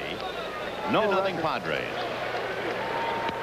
And he just lifted that one into right field. Base hit. Strawberry's got a play on Garvey. The throw to Carter. He's out at the plate.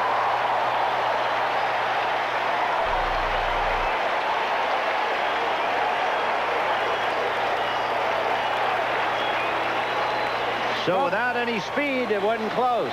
He gives him a throw all the way on a fly, and I mean, it's a room service tag.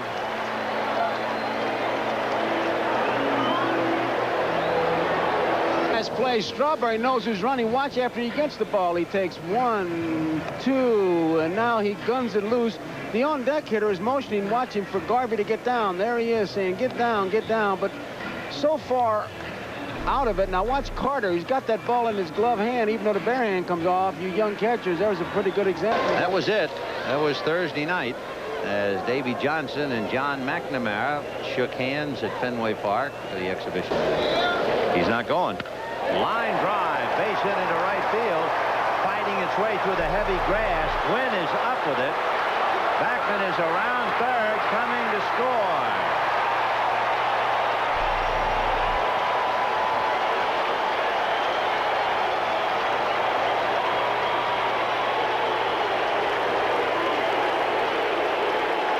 Try and find Bud Harrelson, the third base coach. He's number 23. See if you can find Harrelson as Backman comes around the plate. He was coming all the way, too. He doesn't hesitate. Right there, he doesn't pick anybody up. He's coming, got his head down, and Harrelson isn't there. He's way up here. Look where he is. Sure. Way down there. He couldn't have gotten a sign from Buddy if he wanted one. He had to. He was just a kid with the Montreal Expos. He made his major league debut right here at Shea.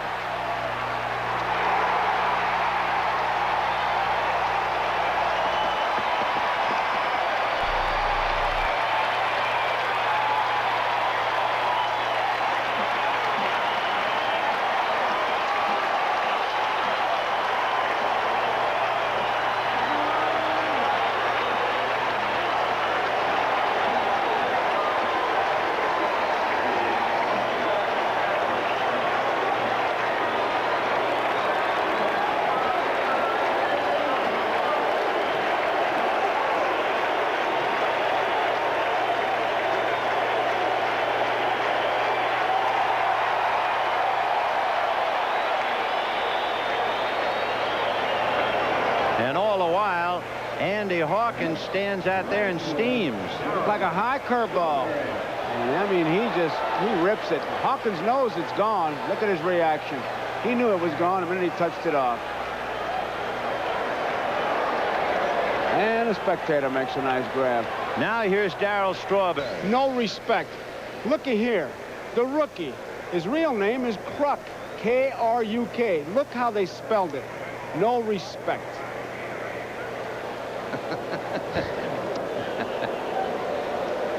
Well, here he is. Jesse Orozco with his 17 saves and 5 wins. He's the all-time Mets save leader. Coming in Gooden or Fernandez, they are hanging bunnies. You know how the magician pulls the rabbit out of the hat? Well, the Mets' magic number is 10. Any combination of Mets wins and or Philadelphia losses, and that's that. And the banners are here. The Padres now playing third base. Number 3, Jerry Royster. The base is loaded to drive in 3 and give them the comfortable 4-0 lead. Little fly ball slicing, coming in a hurry is Marvell Wynn, and he can't hold it. And on his way to second is Dykstra in there.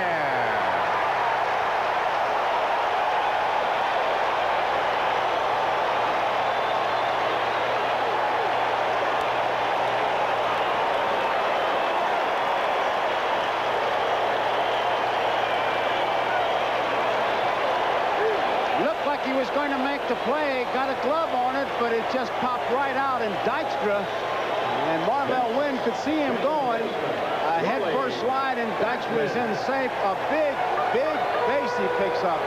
Here's the slide, head first. He's going to make it, and he picks up speed as he lands. And Boros is coming out now, maybe make a move, Ben. He's got to make a move because you have the...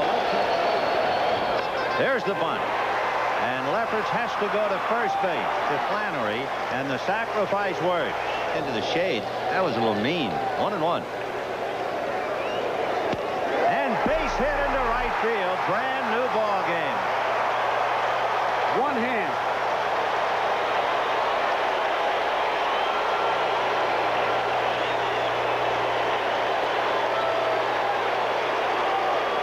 And for Andy Hawkins, the whole day has just gone down the drain. And there goes Andy. He's charged with 3 runs, and this is history. Boros will now go to McCullers to go head-to-head against Gary Carter. So Dykstra doubles, the sacrifice, and the... Hernandez, it looks like Leffert is trying to make the same pitch he fooled him on. Now watch Keith kind of bail out. It's the outside part of the plate, one hand, but when you're hot, you're hot. And it's a base hit, and we're tied. So Keith Hernandez standing at first with a very silent Steve Garvey for the moment anyway. 3-3 in the 8th, and Gary Carter will go up against the baby goose. And a half an earned run in 11. And got him. Picked off Keith Hernandez. And when you're cold, you're cold. Boy, I can't believe that. That is really a man bites dog kind of story. Keith reacting very slowly. And boom, good throw, tags him, and he had him dead to rights. Garvey knew it. Look at his thumb. Garvey called the play. And Keith, if you ask him about it after the game, he's going to say it was a rock. That's what it was, a rock. 2 out in the 8th, 3-3. When the Padres bat in the 9th, they have Tony Gwynn, Marvell Wynn, and then McReynolds. A drive to left field. Back to the wall goes McReynolds. Gone!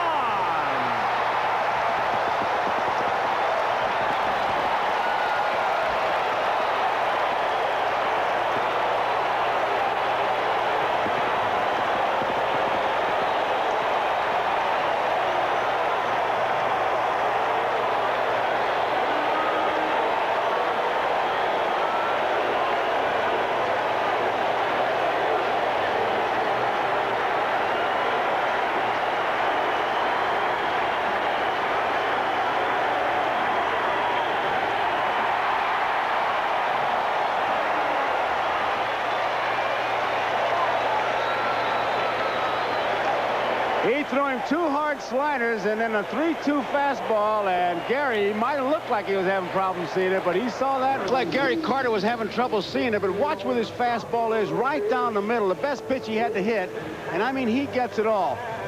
And was he anxious to see it? Now watch the reaction by McCullers. He knows it's gone. But I tell you, we've got a shot that shows you just what happens. Now watch Carter's eyes as he sees the ball come. Now watch him get big. Look at there. He can't believe it. He looked like Halloween. Wow. He could see all the way to Houston. Oh, man. He really put the Cyclops on that one. So we go to the 9th. Got a dandy, and the Mets have turned it around to lead 4-3. Tony left. Hit back to the box, and in case you're counting, Dykstra has 7 putouts in center. A one-hopper, Elster from the grass, got him.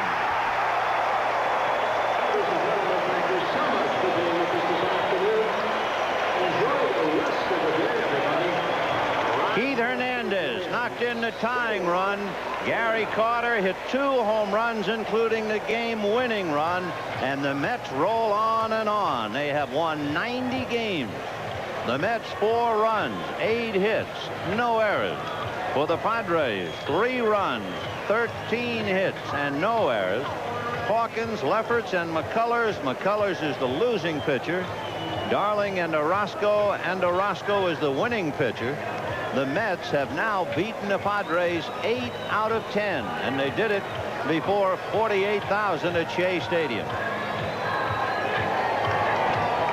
It's the sign of the good ball club, Ben. They just keep coming back, and of course, you go to Dykstra's play, Backman's little bunt's going to get lost in there, but that was a big play to get the guy over to third, and of course, the infield pulls in. Hernandez, even though he didn't get that real Hernandez typical swing in there, got enough of the ball to get the base hit, and then you get the home run. And the line score will jump out at you when you see the 13 hits for the Padres. You know a ball club that, without speed, can get the minimum out of so much. Only 3 runs on 13 hits. And when you talk about speed, it's not just stolen bases. It's going from first to third. It's scoring from second base on the base hit. It's scoring from first on the extra long base hit. And Padres just didn't have it. They did also leave 10 men on base. Well, Gary Carter is going to be our guest, so stay right with us. We'll be visiting with Gary Carter right after they go Padres. They turned it around to win it 4-3, and our guest is Gary Carter. And let's backtrack a little bit. Let's go to the 3rd inning, first of all, Gary, because that's the play that had to stick in Steve Borrell's craw the rest of the day. Steve Garvey is thrown out standing up from me to you on that throw from Darryl Strawberry. Yes.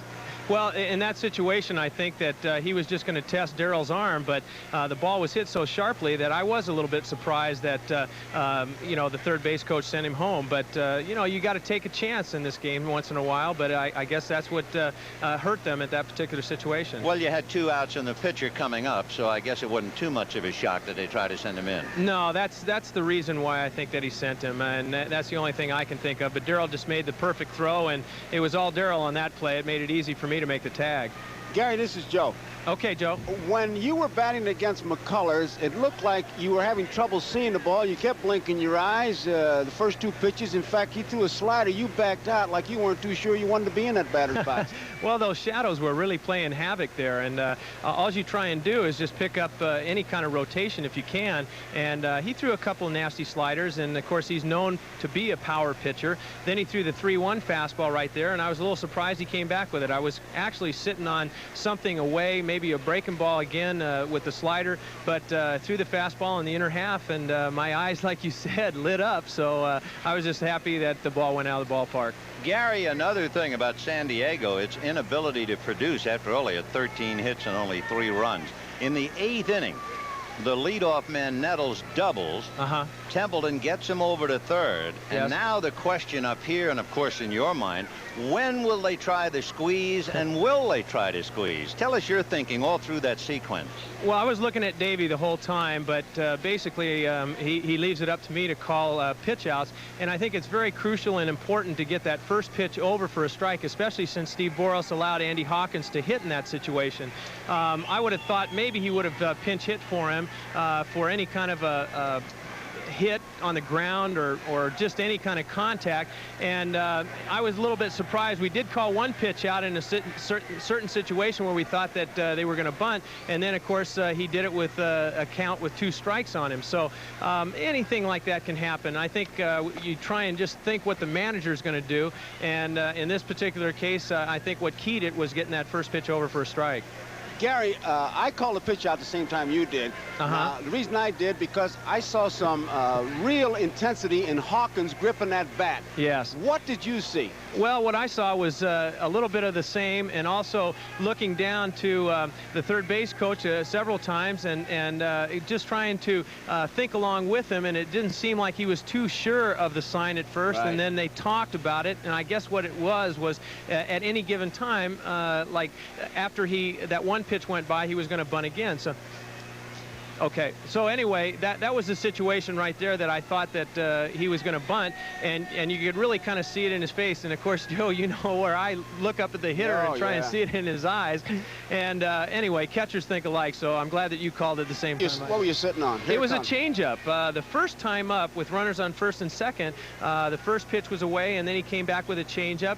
And I'll tell you, I was very surprised the third time up, the same thing. There I see on the replay that he's trying to push it foul, but I got it close to the label, and the ball just evened out and stayed fair. But it was a high changeup, and I was really kind of surprised that he came back with it again, especially with the previous at-bat where he got in on me. You hit a pitcher's mistake. Now I want to ask you, and we're going to show you, did you know your eyes widen up that much? Did you ever seen yourself? Watch your eyes. Not really. I guess that's the intensity, and then when the pitch is coming in, just so I can see that pitch a little bit better, those eyes, oh boy, I didn't realize they got that big.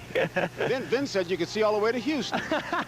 Maybe that's what it was, but I'll tell you, if it makes me or helps me to see the ball a little better, then that's all that matters. Not bad for a guy who's been on the DL to come off Monday and hit 2 home runs today. Well, I feel like a little kid in a candy store again. Now those 15 days were probably a blessing in disguise. The good Lord saw it time for me to sit down for a little bit, rest my knee and the rest of my body, and I didn't want to sit on the disabled list. It was kind of a forced rest, and then I was driving Davey and the rest of my teammates crazy on the bench, so it was time to activate me, and I just felt right a part of it again, and I'm just happy to be back in the lineup and looking forward to the rest of September and then on to the playoffs and the dream come true, the World Series. Well, congratulations on a great day. Thanks a lot, guys. Appreciate it very, very much. Our guest, Gary Carter, the executive producer.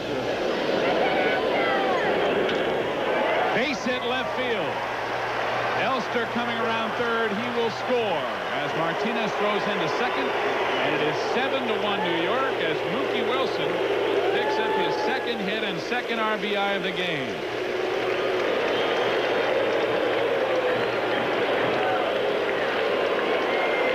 Mookie reaches for this fastball on the outside part and drills it to left, right through that gap. Elster scores easily. Martinez throw going to second base. So now 7-1 New York. Swing for strike 3. Terry Kennedy continues to struggle and really not even look good at the plate. Strikeout number 5 for Gooden and 2 out in the inning.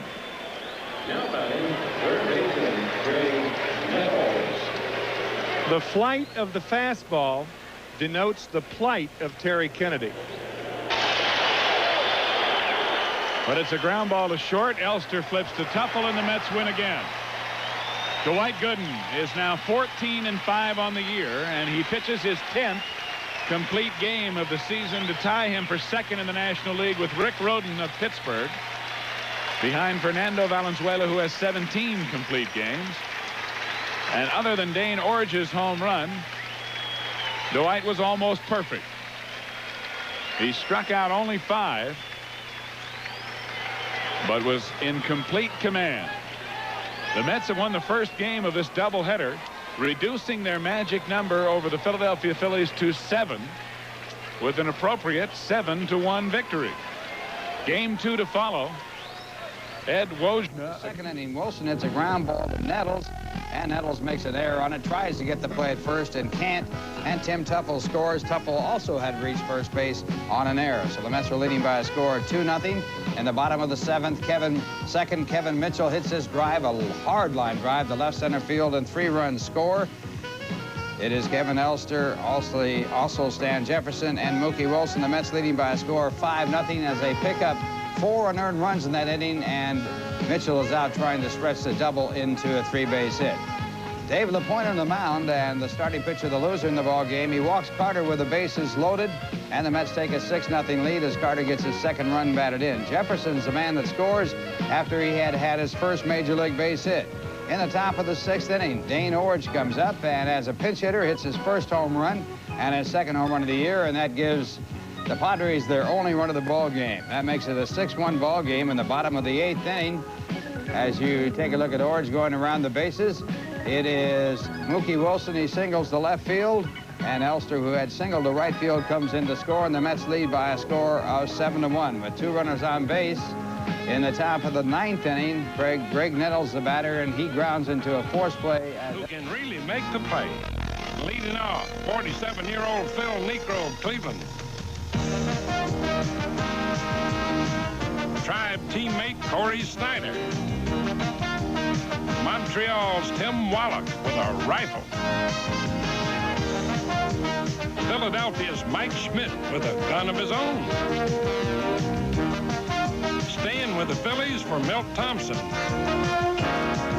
For the Boston Red Sox, Tony Armas. Atlanta's Dale Murphy. San Francisco's Candy Maldonado. New York Met Keith Hernandez. Back to the Braves for Glenn Hubbard. California's Bobby Grinch. Chopped out to the first base side. It'll be tough. Wanstra can't make it. Backman with an infield base hit.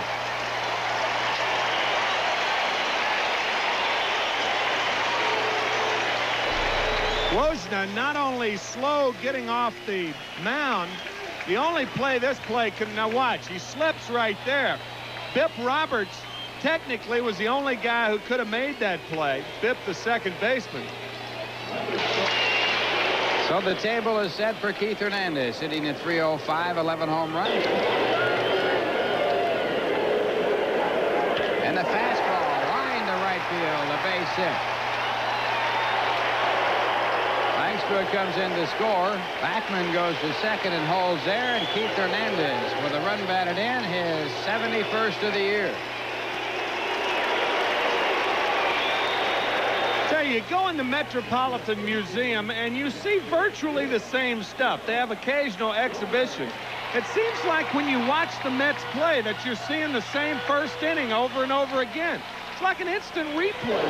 Or 69, the year the Mets were the world champions. There's a base hit in the center field. Backman coming around to score. Throw goes to the cutoff man. And the Mets lead by a score of 2-0 as Danny Heap drives in Wally Backman.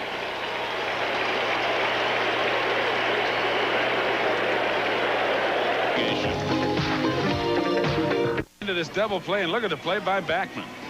I don't know how Backman got there. He did beat the runner, and then he gets the throw off to first, and it's a DP. Fine job by Wally Backman, the second baseman. Dykstra not running, and the ball a base hit into left center, right center. Dykstra will go to third easily as Wynn gets it back in. And even though Dykstra wasn't running, the Mets still wind up with runners at first and third. Trying to get Walter ready in case Darrell hits. And he will. A base hit to center for Hernandez. The game is tied. Dykstra scoring from third, and it's 3-3.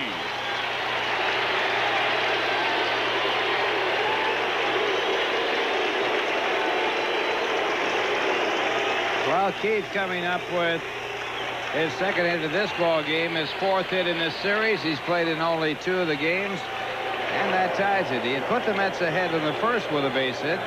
Now he has tied it up in the fourth. And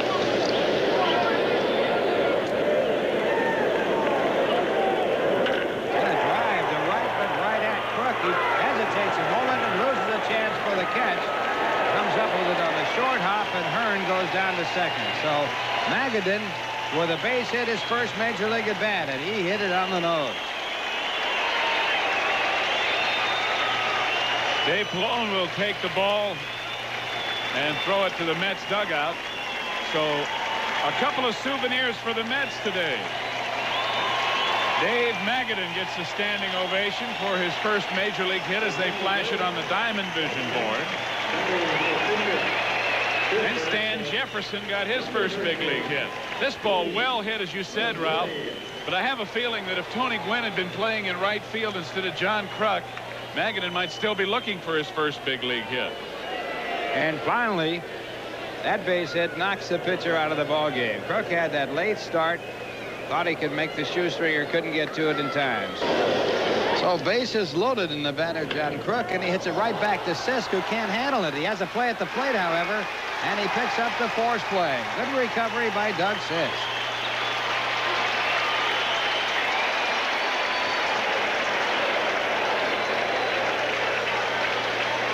Well, John Kruk, who's a free swinger, and the ball on Doug in a hurry. He didn't know where it was for a minute. I think he thought it was still in his glove initially and then realized it wasn't. But he had the presence of mind and the physical reactions to go get it. And a good play by Ed Hearn to catch the throw. 2-1 the count to Keith Hernandez. And he boots it in the left field for a base hit. Backman hesitates but then moves on. And he comes in to score the tying run. And for the second time in this game, Keith has tied it up. He also put the Mets in front with a base hit his first time up. Hernandez 3 for 3 with 3 RBIs. And a walk, so he's been on base, as has Backman, all 4 at bats. This is a little serve shot. A little lob over your opponent's head. Right in between McReynolds, the left fielder, and Templeton, the shortstop. Backman scores his second run of the game.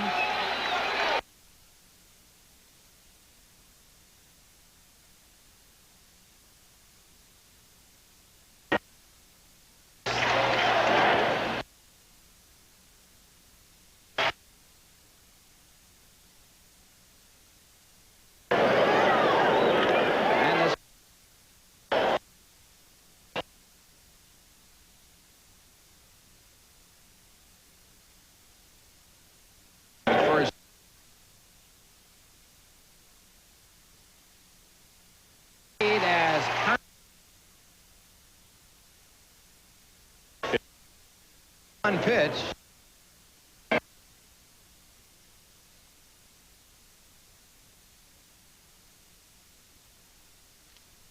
All 4, and the Mets take the lead as Hearn is walked and Hernandez is forced in.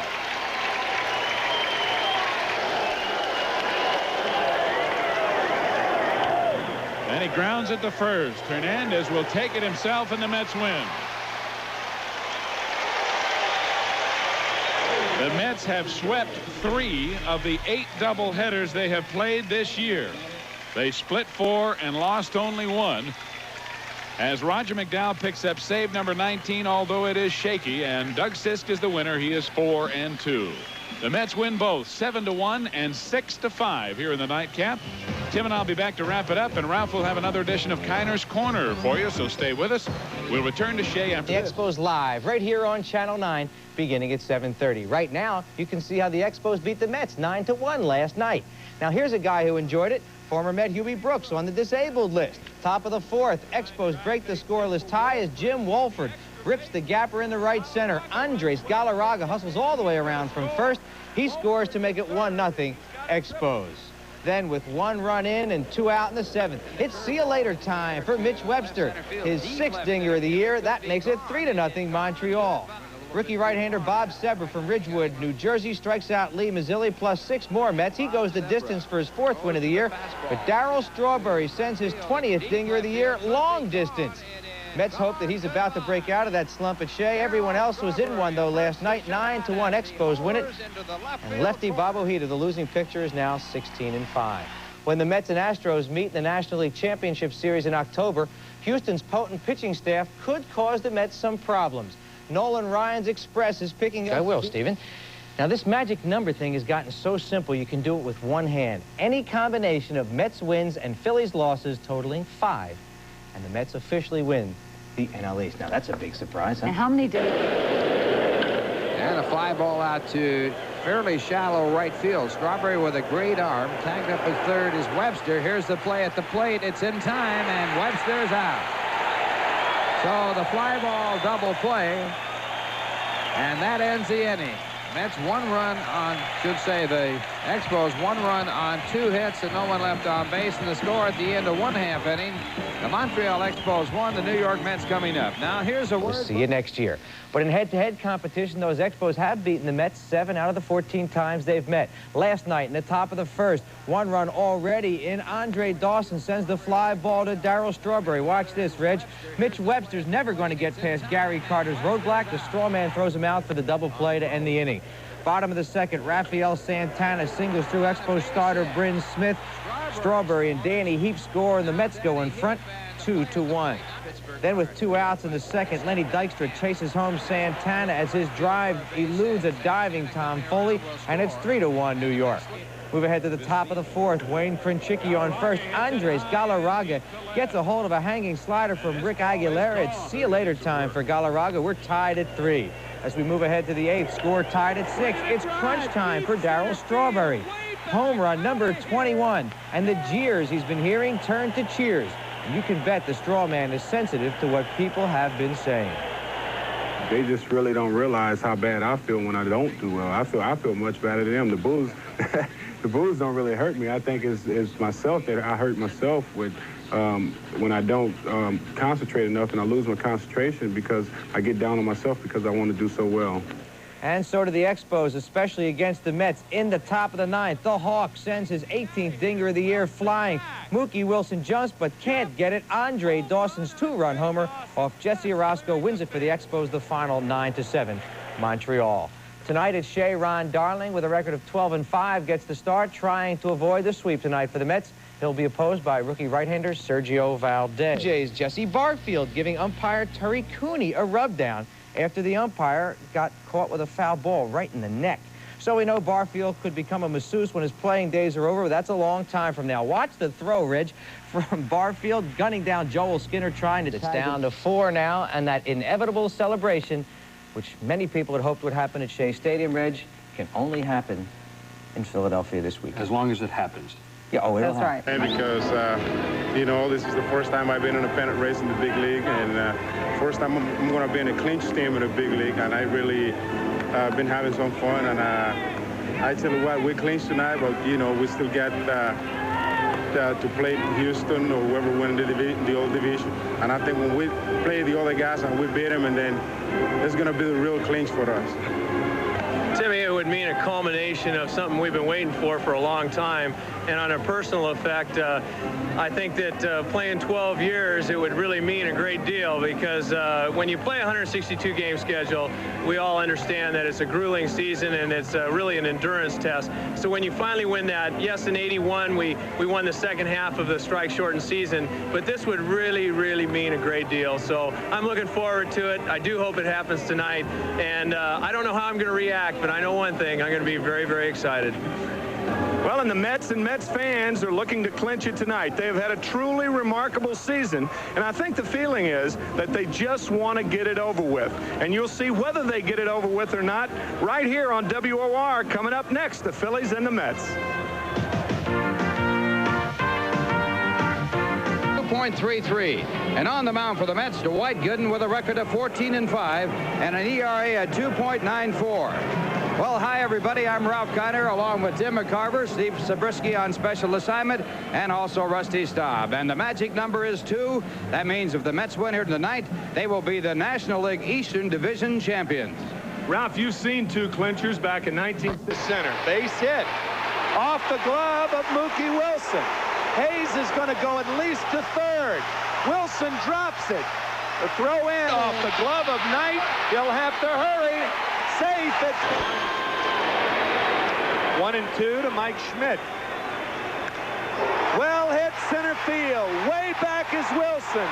This ball is out of here. Home run. Curveball grounded to short off the glove of Santana. Reynolds, Santana, and Mitchell can't get to it, and Hayes is going to have at least a double.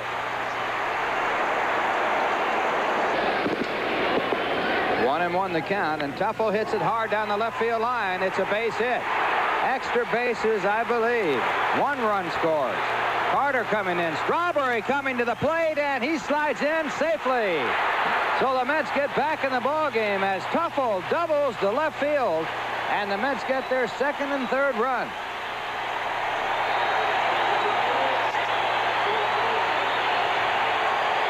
Well, certainly a big hit for Tim Tuffle here. A shot down the left field line. I don't know if we're going to get a chance to see this, but Darryl Strawberry is going to run right through Buddy Harrelson's holdup. But the throw from Jeltz is a little high, and Strawberry just gets in. Very aggressive base running. As was said many times, as long as you're safe, anytime you do something like that on the bases, you have to be safe, because he ran right through Buddy Harrelson. Good throw, obviously. Has a chance to get Darryl Strawberry there. There goes the runner, and the ball hit into right field. Strawberry there. He's got to play at first base. Samuel didn't know where it was. He was decoyed by Samuel, and they get him at first. What a job by Samuel decoying the ground ball. And Samuel falling for the trick and being doubled off at first. No runs, 1 hit. This is a good play, Ralph. Darryl Strawberry realizes what's happening and gets rid of this ball nice and quick. That makes the play. Good, accurate throw. But if he tries to overthrow this and doesn't get it back quick, there you see Samuel hustling back as fast as he can, but he's too late. Gary Carter at the plate as he pops up the fastball. He knew he had it timed. He just got underneath it, just didn't miss it. And now he comes back to the dugout, and this is his reaction. A little exasperating when you know you had a pitch that you day. You're right, Ralph. And Wally better be ready to swing right now. And it's strike 3. So Bedrosian does the job. He picks up his 24th save as he works a 1-2-3 inning in the 9th. And the Philadelphia Phillies win it by a score of 6-3. It's not yet begun. I talked to Charlie Samuels, the clubhouse man, earlier. He said he picked up the champagne in Laurel Springs, New Jersey earlier today, but it's going to have to stay on ice at least another night. Lee Mazzilli has been waiting a lot longer than one night. 1976, you came up. 79, you were here when the Doubleday and Cashin regime began. And then, of course, you were traded away in 82 and came back in August of this year. You've been waiting a long time. Well, it's been a little bit over 10 years right now, Carl. You know what? It's just tonight was just one of those. I think the guys went out there trying too hard. The inevitable will come. It's just it might probably come tomorrow. I think so much hype was going on the last day or so, and I think these guys just tried too hard. We didn't play our best game, but we battled back, and the game stayed close. You used the word inevitable. Obviously, Phillies cut it now to 21, so they're not out of it, but obviously it's going to happen real soon. Were you guys keenly aware that there was an awful lot of hype here, and everybody was hoping and expecting it to happen tonight? Well, I know I was, personally, and I think 24 or whatever, how many guys we got on the team right now were. But I'll tell you what, I think the guys, the emotions we were feeling because of the crowd. There was so many Met fans out here, and every time someone went to the plate, they were cheering for us. So that helped us, but we just came up short, and that's going to happen. Okay, thanks for hanging in here. Thanks, Lee Paul. Mazzilli. Steve, we'll be back with Ray Knight in the sports segment. Back. Second shot at clinching the first divisional pennant of the 1986 season. New York was set back by second-place Philadelphia Friday, but sent Bobby Ojeda out for his 17th win and the divisional flag this evening. And they meant business on Saturday. I guess so did Philadelphia. The Fanatic was ready for this game, but so was New York. Already up 1-0 on Lenny Dykstra's first-inning home run. Gary Carter makes it 2-0, scoring Wally Backman. The Mets had 3 in the first, and the champagne was smelling sweet. Bottom of the 4th. And reaching down is Glenn Wilson, and so is Mookie Wilson, but didn't squeeze his glove. Put Wilson at second base, brought up Ron Renneke from the right side of the plate, and he drills this Ojeda offering. With 2 outs, there shouldn't have been any runs scored in the inning, but the Phils get in the game 3-1. They come back to tie it. It is 4-all when Von Hayes steps up against Roger McDowell in the 7th with a man on and connects for another home run. Hayes is having a spectacular season. Mookie Wilson hits a line shot off Steve Bedrosian. Steve Jeltz makes an acrobatic catch to end the game. Mets had pulled within 1 in the 9th. Hayes' homer holds up. It is his 12th game-winning RBI, and for the second straight night, he keeps the Mets.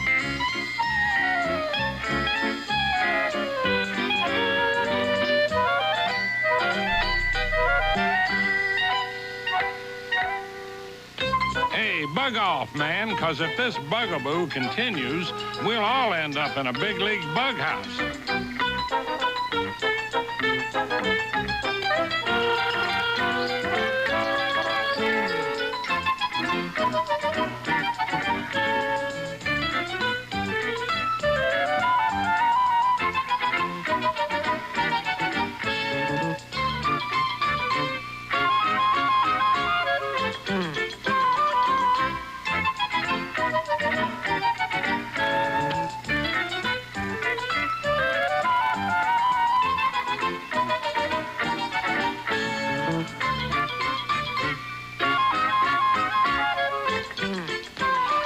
This for bugging somebody.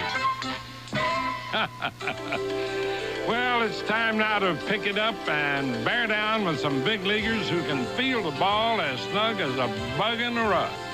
Up first, Atlanta's Rafael Ramirez. For the New York Mets, Ray Knight. Detroit Tiger Chet Lemon. Kansas City's Argenis Salazar. Baltimore's Lee Lacy. Minnesota's Greg Gagne. Toronto's Willie Upshaw. Blue Jay teammate Lloyd Mosby. Oakland's Mike Gallego.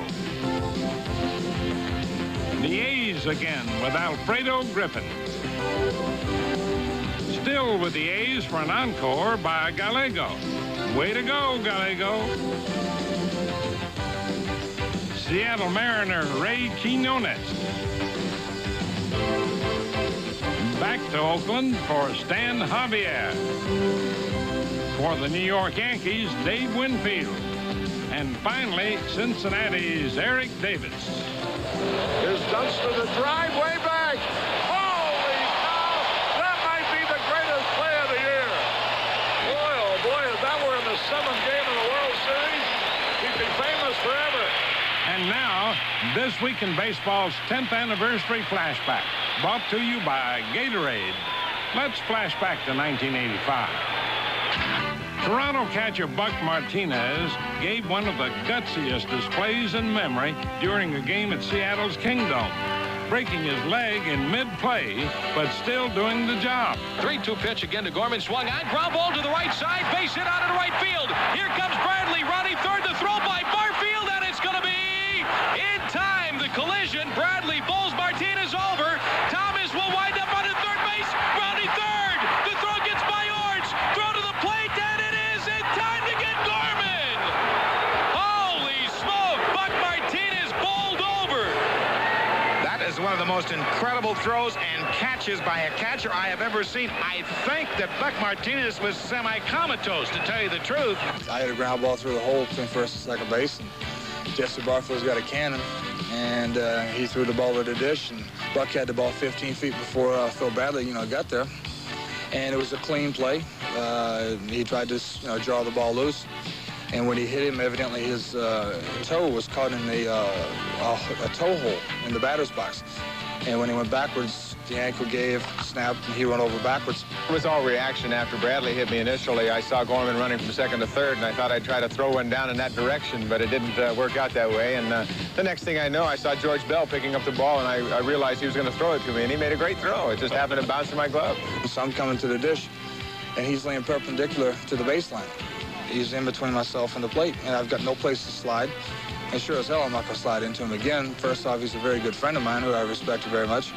And also, even though he's an opposing player, I'm not going to add injury to insult. I mean, he was hurt. Anybody in the ballpark could see it. Here comes the ball, and all of a sudden, he just raises his glove. He didn't move one other muscle in his body. He just raised his glove, and the ball went right in his glove, and I stepped on the glove.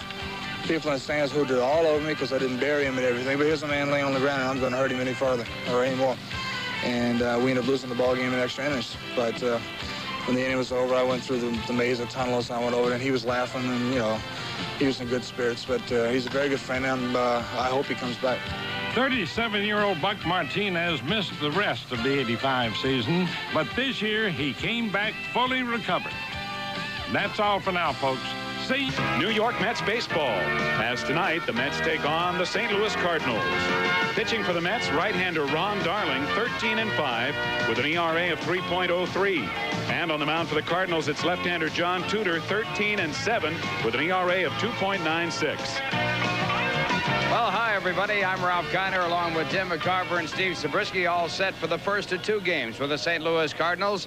The Mets have the magic number 2. It stayed the same as it did when they were in Philadelphia when they lost 3 in a row to the Phillies. And the Mets need a victory here tonight, and it will take a loss by Philadelphia against the Pittsburgh Pirates tonight. Compare them to the ones you make when you're not. Got him with the split finger fastball. A big strikeout for Darling. 1 out. Right here after the fastballs, her behind the fastballs, and obviously in his mind he's saying to himself, I got to get out in front. Check swing. Darling home. Good play, Darling. What a double play. 1, 2, 3. Oh my goodness, you'll never see a double play any better than that. Well, it's a basic 1, 2, 3 double play started by Darling. He gets off the mound to get to that ball to keep it from going through, and he fires it to Carter, and Carter on down to Hernandez at first, and the Mets get out of a bases-loaded situation.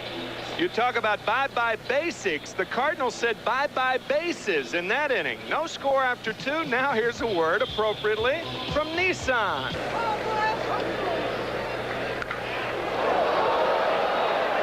Might be out of the ballpark, and it is. I've never seen that in this ballpark. That ball went completely out of this park. How about that for a foul ball on the roof? Remarkable. And he gets a standing ovation. I don't blame him. I'm up too. Here he is in his 8th at bat as a Cardinal, getting a standing ovation for a foul ball, and the Cardinals tied for 3rd. LaValliere grounds it weakly to second. Tim Tuffle with an easy play, and the inning is over. So it's overtime here in St. Louis. We'll go to extra innings with no score. Right after this for Michelob. 2-2 to Van Slyke. Breaking ball got him. So Van Slyke out of there without swinging the bat, and there's that tentativeness surfacing once again. No runs, a hit, and 1 left. After 10, no score. Now here's a word. Grounded to short. Could be 2. Backman to Hernandez, and an inning-ending double play. The 2nd by New York, and the 5th totally in the game tonight. Ends the 11th inning. Still no score here in St. Louis, and we will go to inning number 12 after this for Bell and North. There goes Smith. Throw to second. Out at second base. And Smith broke with Hernandez then. When Hernandez broke, Smith broke. And it's breaking the back of Whitey Herzog, and it has all season long. 1 out. Whitey not coming out to argue. Watch as Hernandez moves toward the plate. Smith moves towards second. And a good quick tag by Santana as the throw was really a little bit toward the shortstop side. And so there are 2 strikes on Coleman, so he's less likely to have the kind of a cut that would drive the ball. Ground ball to Howard Johnson. And he gets him at first. Howard did not have a hold of the ball and threw almost too late to first base. But the Mets are out of it. Man. Coleman is so fast, especially from the left side. A little stutter step. Almost a double clutch by Johnson. And I mean, it's bang, bang as Dana Tamuth punches out. Vince Coleman at first, and the inning is over. No runs, a hit, and 1 left. An interesting inning. After 12, no score, and we go to the 13th after this one. Bottom of the 13th of a scoreless game. 1 away with the bases loaded and a 3-2 count to Ford. Ball 4. The game is over. Roger McDowell can't believe it. Carter argues with Billy Williams, who almost called it a strike. But he did not. And the Cardinals keep the Mets magic number at 2. McDowell hasn't even left the field. As a matter of fact, he's walked almost to the shortstop position. And that is the most unusual way to show your anger. I tell you, there are a lot of youngsters watching possibly now. That's a good way to show your anger. Roger McDowell did not get the call. He thought the ball was a strike and walked all the way out to the shortstop position. Wow. So Roger McDowell loses the ball game on a bases-loaded walk on a 3-2 pitch with 1 out in the bottom of the 13th inning. I thought it was low. What'd you think? I thought it was low and maybe inside. The reaction of the Mets in the dugout, led by Davy Johnson, they look on in disbelief as the Mets have now lost 4 in a row. They have lost 6 of their last 7 ball games. And John Tudor, whose first 3 innings go for naught with hardly any reaction at all, in contrast to the remainder of the Cardinal dugout. And now Roger McDowell live in the dugout, still looking on incredulously, now expressing a little frustration. Well, that's a fan up there right now, and Rod certainly doesn't want to, you know, nobody's out there right now. Of course, you do have security around the dugout. Roger having words with some yo-yo who's had too much loudmouth soup. But anyway, it's funny how this game's gone, what, 4.5 hours, and it was determined who won or lost by about 1.5 inches or 2 inches at the most. A very close pitch to Kurt Ford. Maybe it really is a game of inches. Yeah, yeah. And what appears to be inevitable, the Mets now leading only by 18 games, and only by 18 seems a misnomer, but it certainly is far fewer than at the end of last week, with 19 games to play. But the magic number remains 2 as Philadelphia wins and New York loses 1-0 to St. Louis in the bottom of the 13th inning. Timmer still holds the ball. Right after he does, the runner at third breaks, and a swing and a miss as Van Slyke was running for the straight steal. So Orozco does the job. No runs, 2 hits, and 2 left for the Cardinals in the 7th. And after 7, a happy Aguilera goes to the clubhouse knowing he can only win this game. It's 3-2 Mets, and we'll be back after this word from Budweiser. Have at least a triple, I think. Hers catching it on the short hop and running it in. Wally Backman pounded it deep to right. He's on third with 1 out. Backman showing unusual power from the right side the other way. He has good power batting left-handed to left field, but rarely do you see Wally drive a ball batting right-handed to right field. Of course, he doesn't get that many right-handed at-bats. Consequently, Van Slyke was playing him shallow. 3-2 to Santana, trying to plate Backman. Lined up the middle, base hit. So Santana comes through. Backman scores. It's now 4-2 New York. Rafael Santana hitting the ball with so much more authority in the last month than at any time previously in the season. Watch how he just attacks that ball right over the glove of Pat Perry, and Pat almost decapitated as he ducked and reached for it at the same time. And what a job Santana has done. He now has 24 RBIs on the year. Now Jesse Bunning, he pops it up, and a nice play by Jim Lindemann. Bottom of the 9th. After this, for Express Mail. Stolen bases in his last 7 games has been held to none tonight. And a breaking ball, and the game is over. Jesse Orozco breaks one off, and the New York Mets have clinched at least a tie for the National League's Eastern Division here in 1986 with a 4-2 victory over St. Louis tonight. And I think that New York is almost, if not more so, pleased about the fact that they have snapped their second 4-game losing streak of the year. And that is the most games in a row that the Mets have lost this season. New York losing 6 of the last 7 until tonight, finally getting back on track, and they have now beaten the Cardinals 8 times in 9 games here at Busch Stadium this year. So the Mets will go home with an opportunity to clinch it tomorrow night against Chicago. The one encouraging thing as far as the Mets are concerned is that Jesse Orosco, in his strongest outing of his last 10 or so, I mean, he just came in and shut the door right there, and he knows it. Here's Carter's reaction. Jesse Orosco pitching the final 2 1/3 innings, striking out 3, and he retired 7 batters in a row without allowing a base runner to pick up his 18th save of the season. Rick Aguilera is the winning pitcher, going 6 2/3, and Aggie's record is now 8 6 on the year. The loser, Tim Conroy, is now 4 9. Tim and I are going to be right back with a final word here from Busch Memorial Stadium, and Ralph Kiner is. The Mets take on the Chicago Cubs.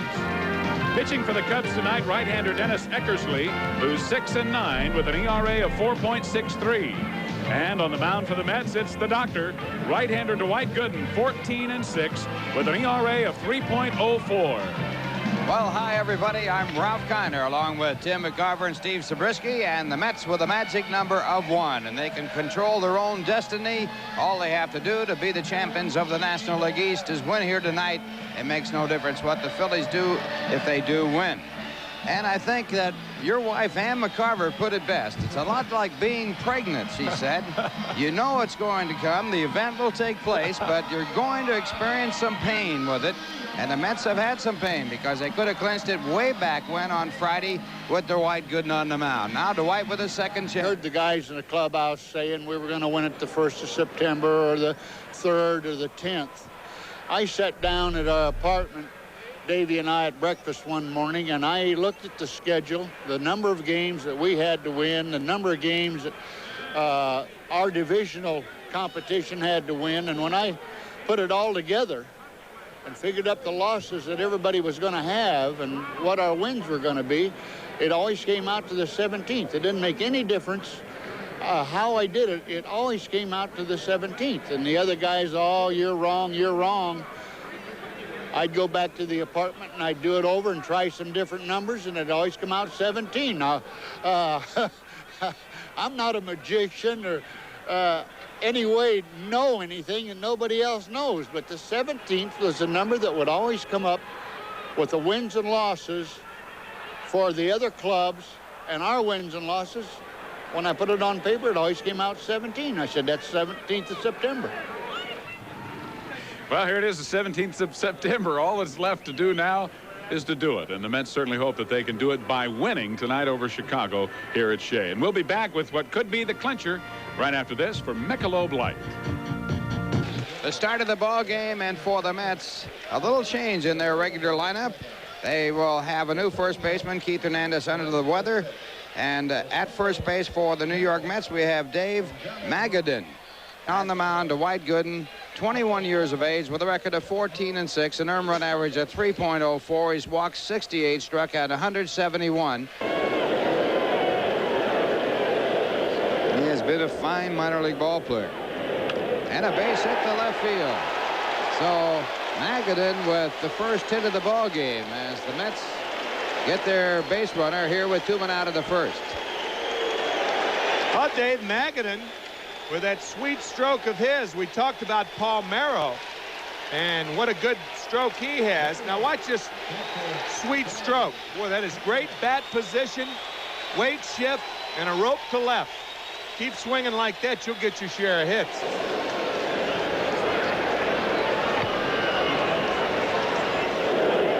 And the fastball hit hard down the ninth. A good play there. He has no play at second. He goes to first. And Magadan comes off the bag and makes the tag.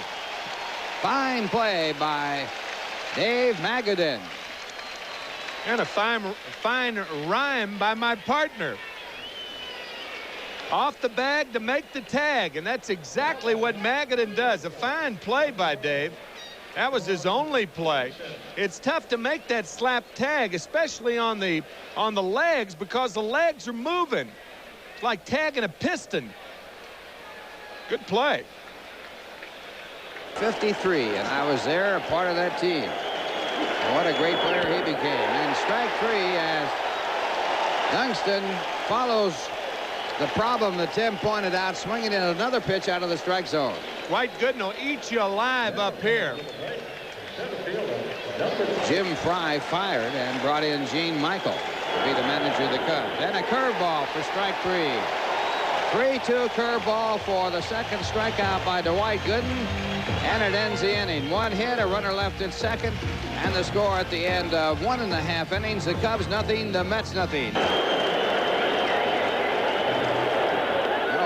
Curveball that was. So Gooden with another strikeout. He has struck out 4 of his last 5 batters, and the score at the end of 2.5 innings, the Cubs nothing, the Mets in their 146th game. Ground ball hit in the hole and a base hit to right. So Dykstra singles to right with 1 man out.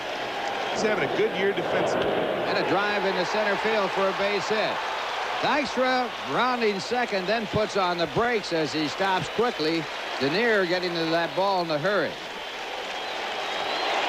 Without a throw. The hitter does not have a lot of power, but he does make great contact. He's now 2 for 3 in the major leagues. And he pulls it down the right field line. A run will score. Dykstra coming in. Backman to third base, and the Mets lead it 1-0. Backman scrambling back to third, and he gets back in safely.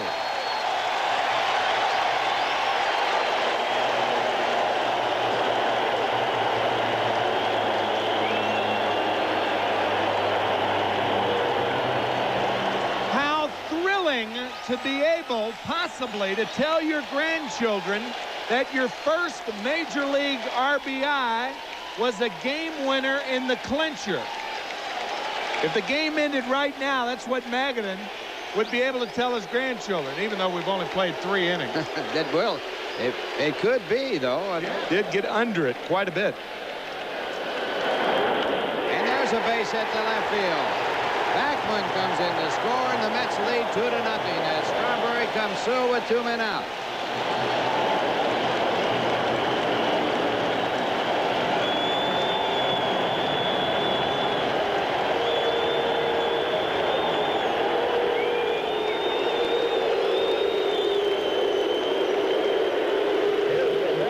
Just muscles this ball the other way.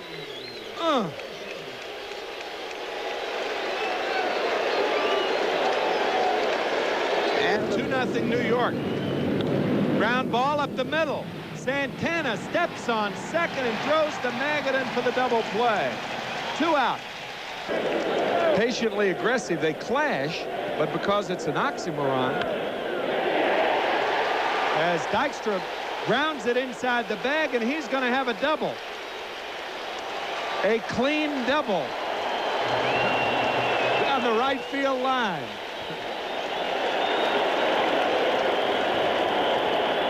Well, the Mets are hoping that the fans here will be patiently aggressive later on if they win the ball game here tonight and clinch the Eastern Division of the National League. Dykstra is helping out here as he doubles down the right field line as he leads off here in the bottom half of the 5th inning. Mets leading 2.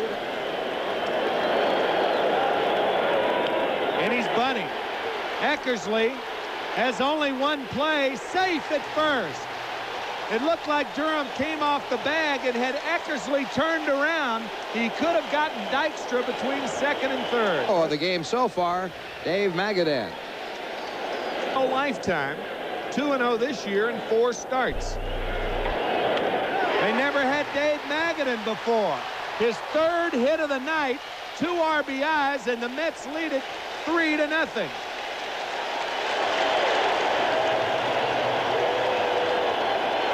How about that? Well, Magadan coming up with a 3-for-3 night so far. And some of Lou Piniella is wearing off on Magadan. Piniella is his uncle and his godfather And another RBI. And look at this sweet stroke. Nice and short. And another line drive base hit, and the Mets lead by a score of 3-0.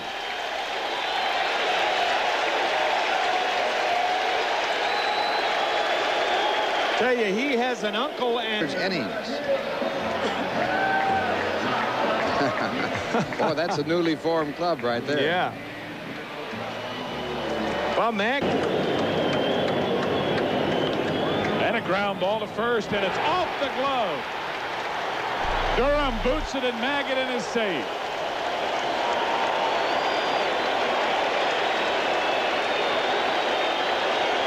Well, I'm sure all the fans are pulling for that ball to be called a hit, but it is definitely an error. A little crowd reaction now to error first base being put up on the scoreboard. Nice swing. Right at the first baseman, though. There's another shot of it. He's always on the ball. Looks like Durham was a little too anxious to get to first base. Kind of took his eye off the ball for a second. And young Dave Magadan gets a great cheer from the fans here in New York, as he's now been pinch run for with Stanley Jefferson. What a thrill for Dave Mag defensively. Well, I think that's great. As you see Mayor Koch walking down, getting a kiss from some of the New York fans. Trying to win their first championship in those 3 years as Ron Darling and Bob Ojeda share a laugh. Ripped to right field. Here comes Jefferson around third. He falls down. Walker, who held the ball, now throws it, but Jefferson scores. Chico Walker making a mistake. Did not throw to second, did not throw home or to the cutoff man. And even though Jefferson fell down because Walker held the ball, Jefferson scored. Keith Hernandez joining the fraternity called Kappa Stew.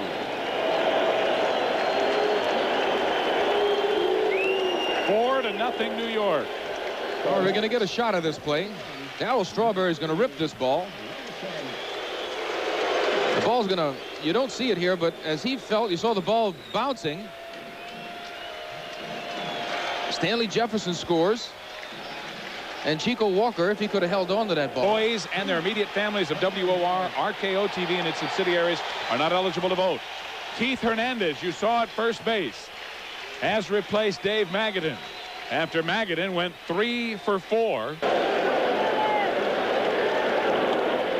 Good fastball blows Sandberg right out of it. So 1 hit and 1 left in the 8th for New York. And the fans are getting ready to celebrate the 1986 Eastern Division Championship as New York will go into the 9th inning with a 2-run lead after this for U.S. Healthcare. Party time at Shea as 50,000 fans are generating their own electricity, getting ready for what should be the biggest celebration in the history of the New York Mets franchise. 49,989 total on hand, a paid crowd of 47,823. They are ready, and the Mets are 3 outs away from their 3rd divisional title in 25 years. Appropriately, Dwight Gooden is on the mound, and here the Cubs have had their leadoff batter on in 4 innings tonight, and the ice is not melting. 1 for 3. Ground ball to short. It'll be a tough double play if they even attempt it, and they don't, as Dunston runs extremely well. But the lead runner is erased on the force at second. 1 away. So the outfield's very deep. I think they actually should cover the gaps a little better. Breaking ball, strike 3.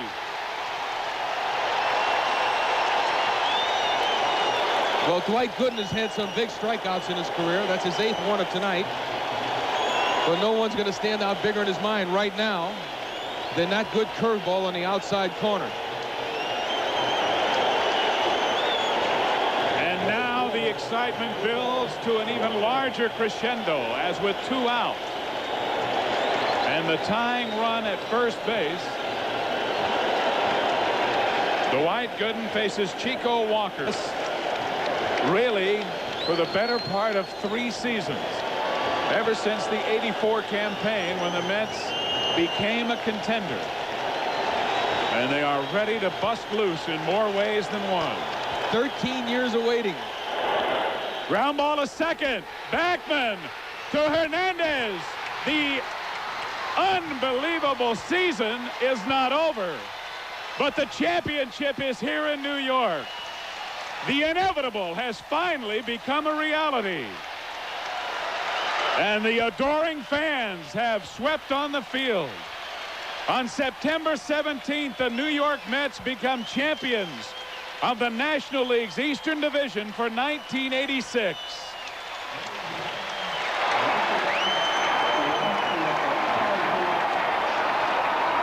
Well, you see everyone swarming on the field. There's tremendous excitement here. Some of the players were still on the field. They've all run now to the seclusion of the clubhouse, the safety of the clubhouse. We're hoping that everyone here has a wonderful time. We're also hoping that no one gets hurt and that Shea Stadium survives.